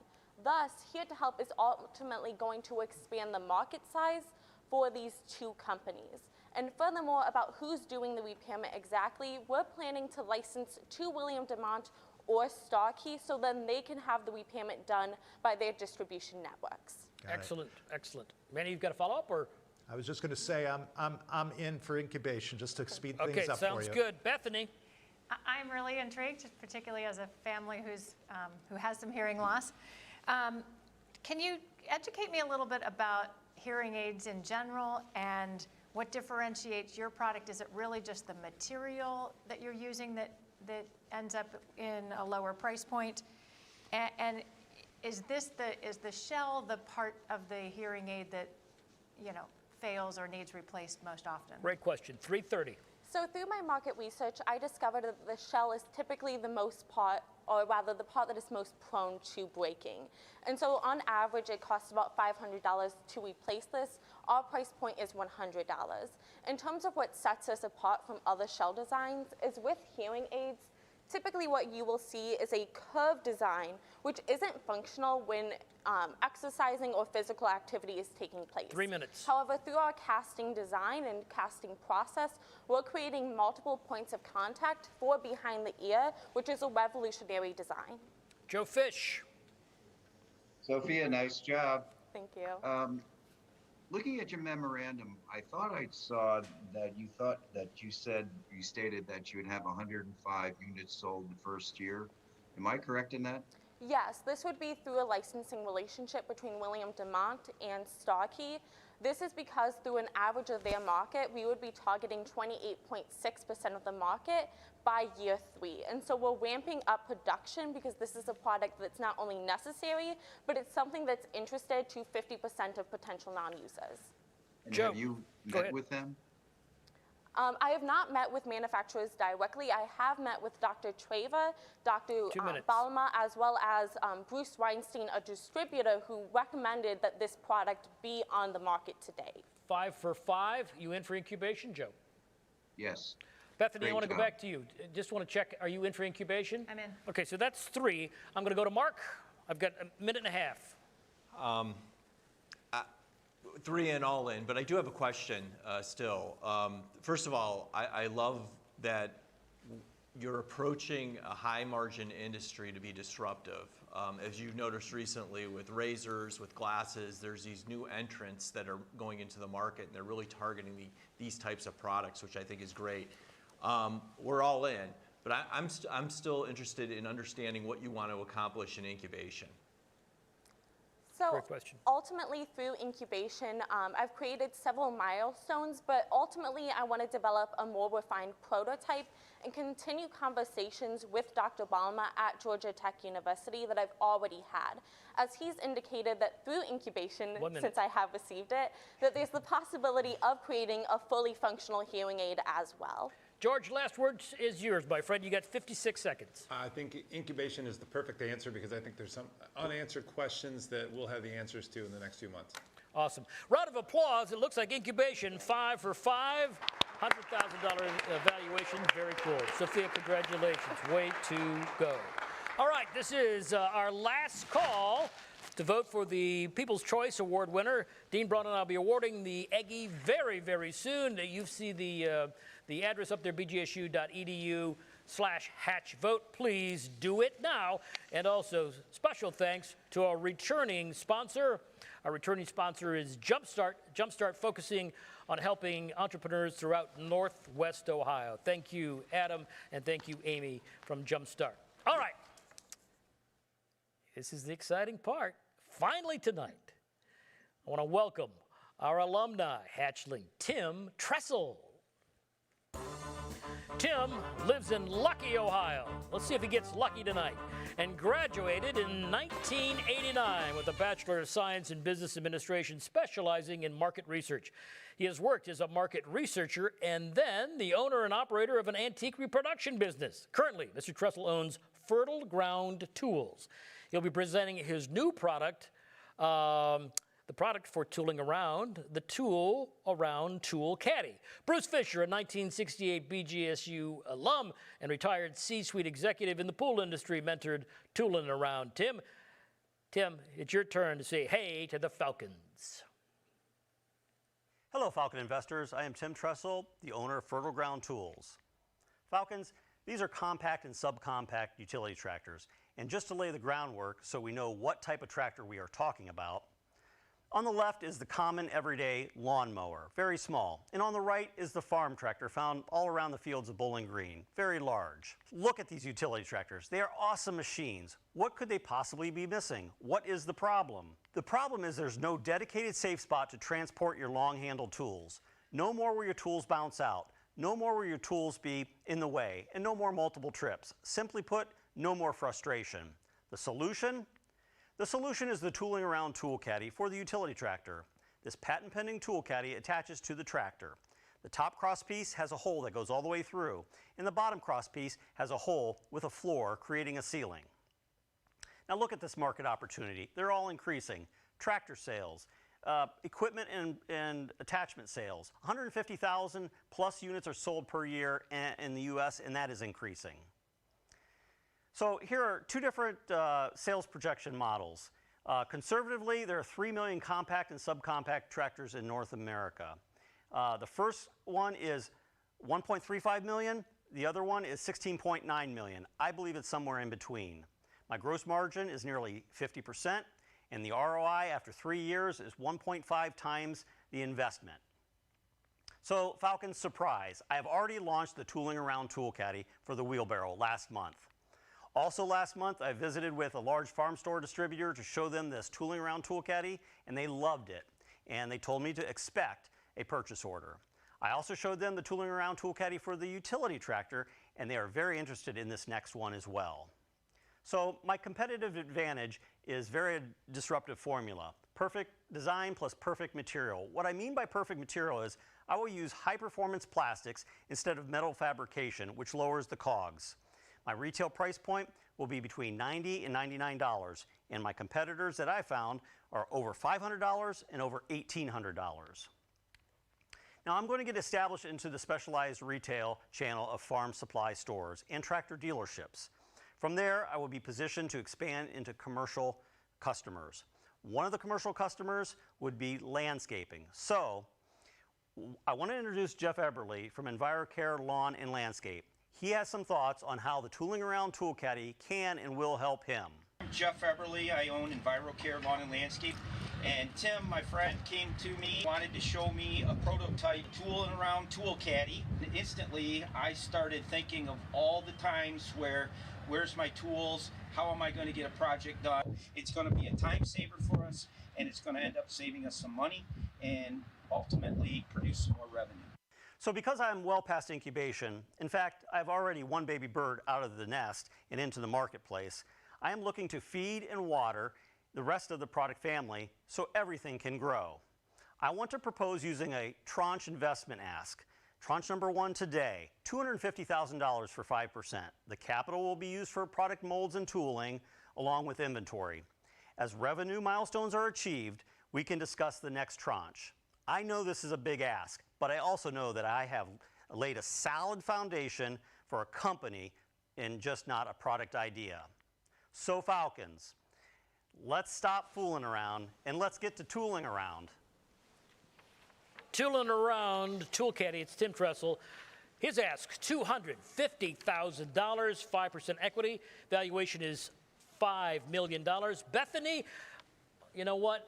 Thank you so much for joining us this year. We have had great fun with you. We hope that you have enjoyed your stay here. And you know, I just had to give you the biggest deal of the night and come to you first. So $250K, 5%, $5 million. I bet you'd love to jump on this. Maybe. Okay, that's good. That's a good start. So Tim, you know, you've come a long way in a relatively short amount of time, and you're clearly focused on what I would call a whole suite of products. You're focused on one. You have one in the market already that's probably really just kicking off. How do you think about the timeline of launching one product, getting it to scale, using that funding for the next product? How does this all fit together in a timeline? Well, let me stop for a second. He's got something in his hand that's pretty important. It is. If I didn't come here with this, I don't know if I would have come. This is a He's got a PO. We've got 5 minutes. We got to make a deal. Okay, purchase order, big company. That's cool. He's not going to share it at this point. She asked the question. What's your answer? Okay, so the $250,000 is for tooling and inventory so that I can go into 2022 season with this next family, this next tool caddy for the utility tractor. You know, it's that one of those things, the inspiration was there, and I just built on it from utility tractor. I went one end, I went down to the wheelbarrow, and then at the other end, I saw the lawnmower industry, the garden lawn tractor, and I knew I had a family of tool caddies in front of me. 4 minutes. Joe Fish, $250K. Tim, I think the down payment should go from your mentor, Bruce Fisher. He's all in, I'm sure. We've already talked, Yeah. for sure, for sure. Listen, you've got a great product here. What scares me is the larger companies coming in and taking your space from you. I don't know where you are with your patent, if it's pending. I don't know where you are with your trademark. You're asking a lot of money for something that you've created, and I congratulate you. But it's a little bit too rich for me, but I wish you luck. So you're going to pull out of the garden? Thank you. I am. All right, let's go on. Okay. No, go ahead. You can answer those questions. Yeah, sure. The utility patent is in the final review stage. This goes back about 3 minutes, 30 about seconds. 2 years, and that was the first thing I did. start that patent process. Trademarking is, well, I just sent out my first the tooling around tool caddy for the wheelbarrow, so you got it taken care of. Yep, got it taken care of. Mark. For sure. Yeah, my question is about you. It's about your experience in this industry and space. 3 minutes. Obviously, you have a passion for what you're doing, but in part of investing in a company, you're also investing in the relationships and networking and things that are happening also. So tell me about your position in the industry and experience in it. Well, I come at it from a lot of areas, and one of them was foundry and steel parts. So I understood the value of molds and what they can do for a product as 2 minutes, 30 as you seconds. bring the parts out, and they're going to always be the same. That is what the inspiration, when I saw this product in my competitors, it was metal fabrication, and I just knew with high performance plastics, we could have the same result in function and lower the cost for the vast majority of people that need these products. 2 minutes, George. Yeah, my question is about valuation. So I get the 250. I know how much tooling costs. I know you're looking to cover those expenses and build a little bit of inventory with obviously a short run of the products. But how do you support the $5 million valuation to go with it? So I get the 250, but how do you support $5 million? Yeah, it's early on. I get it.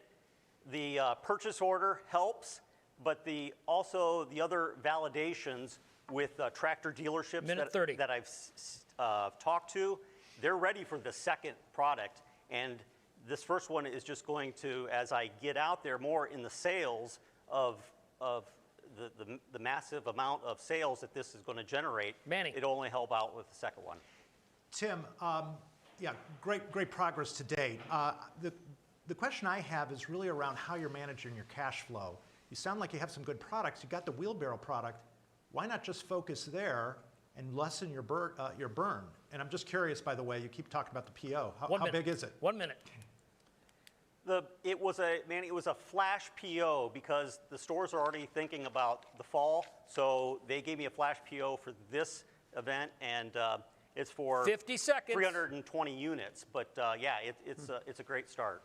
All right, so I got to start with Bethany. Bethany, in and out, 250. Out. Out. Joe is out already.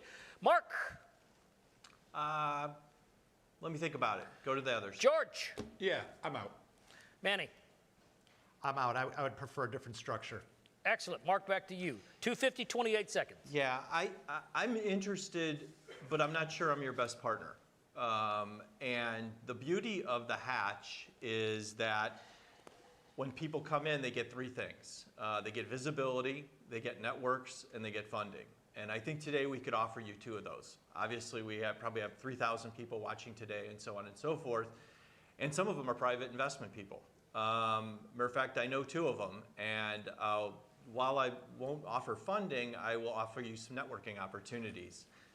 We have two BGSU alumni that are in the private equity space, Eric Nolan, who has experience in the lawn and garden space. He has relationships with Lowe's and Home Depot and those and his own companies and outdoor power products companies and things like that. He is very interested in meeting with you, and I think that would be great. You know, along with Brad Seaman, who is managing partner of Parallel 49. So I think that one thing I would like to offer is for you to spend some time with these types of individuals, tap into them and their network, and I think that they would be more of a value than this group. So you Thank you, Mark. Yes, you may I agree. You may not have got a deal, but you've got. We'll see. We'll see how this all works out. So probably hooking up with venture capitalists tonight could be a great deal for you. Congratulations. We're really proud of you, Tim, and you have made BGSU proud as an alum. Really appreciate it. Give a round of applause, everybody.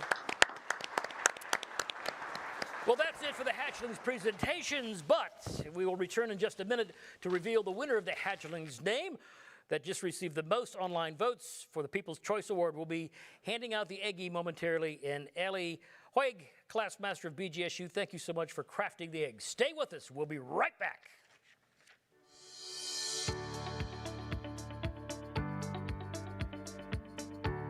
The entrepreneurial journey can be exciting, fun, and rewarding, but developing a business is no easy task. It takes commitment, time, and the right resources and tools to help you along the way. Jumpstart is a resource with tools to support businesses in various stages of development. One such tool is Jumpstart's Entrepreneur Roadmap. The Roadmap is a tool that helps guide entrepreneurs through the initial steps of defining their business idea to launching their business.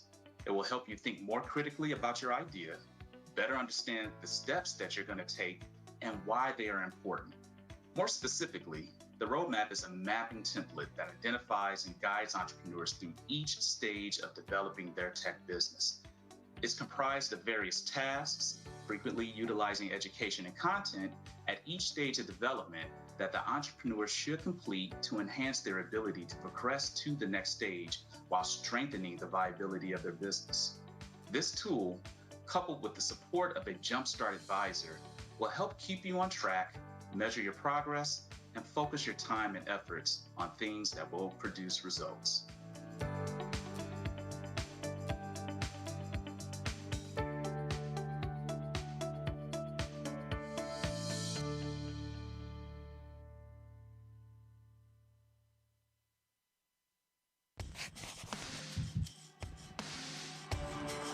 Whether you want a downtown loft or a country hayloft, if you love salty or sweet, or salty and sweet, if you just want to fish or scream for the walleye,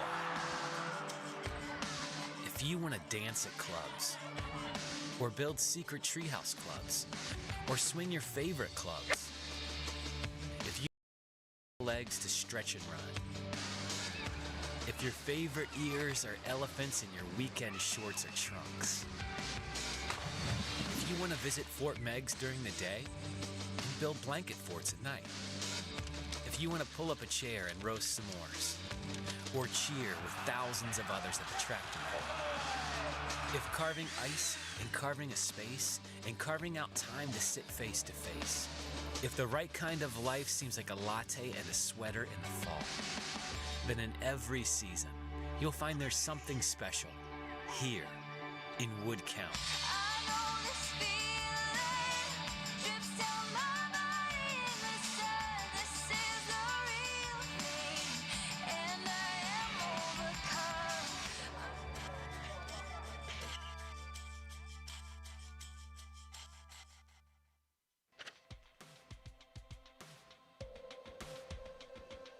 I'm pretty sure you weren't expecting to hear any hip-hop music tonight, but that's who I am and that's what I do. It was a very good experience to be involved in the Hatch, just to grow the business idea from an idea to an actual company. So Corey was my very first hatchling that I worked with. Like, he's very effusive, he's got a bubbly personality. His idea was to come up with positive rap music. Wise Words is an educational music technology company that creates educational, positive, influential, healthy hip-hop music. I got up there and I gave it my best shot. Unfortunately, I didn't receive a deal, but I didn't lose the passion or the fire that I had behind the idea. And here we are 7 years later, and this is my primary source of income. The one thing we always tell the students, it's not necessarily about funding, but if you don't get funded, look back over the last 11, 12 weeks and see where you've come educationally from a business standpoint, and it's incredible. And they could take those skills then into the world and use them with whatever they do. I'm very grateful to have built that relationship with Bob Menzel, and I still honor him for everything that he's shown me, everything that he invested and poured into me. I am currently administrative executive at a church, New Direction Church, and I'm still the CEO of Wise Words. I just got back from my first tour, and we did 4 cities, and I got an opportunity to perform in front of people that I never could have imagined being able to perform in front of.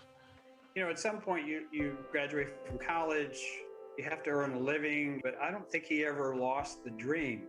My life has changed because of the hatch, because I can always go back and say, hey, this was a stepping stone for me. I tell people about this all the time. I say, hey, what I'm doing now started as an idea in college. And I presented this to potential investors and they didn't see the value. But that does not mean that you should give up on your idea. I did, and I'm still pursuing it and I'm having success. So if I can do it, you can as well. We hope that you have enjoyed the Hatch case studies in entrepreneurship. The goal was to demonstrate the impact our program has had on hatchlings past. The Hatch will turn 10 next year. Let me ask Mark West just to talk really quickly about the future. Well, thank you, Kirk. I appreciate it. And as you could see from in the case studies, for the hatchlings, it's a stepping stone, and it's also about relationships. And I would encourage the alumni to get into these relationships with these hatchlings, and be a mentor, be an investor. If you have a functional expertise, whether it's public relations, product development, accounting, the hatchlings need your support, and we want your involvement. The future's very bright for the Hatch. Our goal is to provide more infrastructure to have a higher success rate, and we envision having a portfolio of companies. We're already launching 2 this year. So thank you, and special thanks to Joe Fish and his family for the case studies. Thanks, Mark. And guess what? It is our time to shine, Dean Braun. Is it time? It is time. Look at this. They have just handed this to me. Who's our winner, our People's Choice winner for 2021? And the winner of the 2021 Aggie Award is Sophia Stockholm. Yay, Sophia! An Aggie and incubation. It's all up to you. Yes, congratulations again to all of the hatchlings for their hard work presenting their business ideas tonight. Many thanks to our host, Kurt Kern, the Falcon investors, hatchling mentors, student ambassadors, and to everyone who made the broadcast possible, including Hatch sponsors, PNC, Wood County Economic Development Commission, Dr. Teresa Pop-Braun, RGP Jobs Ohio, Jumpstart, AA Green, and Mecca Management. And special thanks to you for watching our live broadcast tonight. I hope you enjoyed it as much as I did, and look forward to seeing you next year for Hatch 2022, our 10th anniversary. Good night. Well done. Take care, Matt.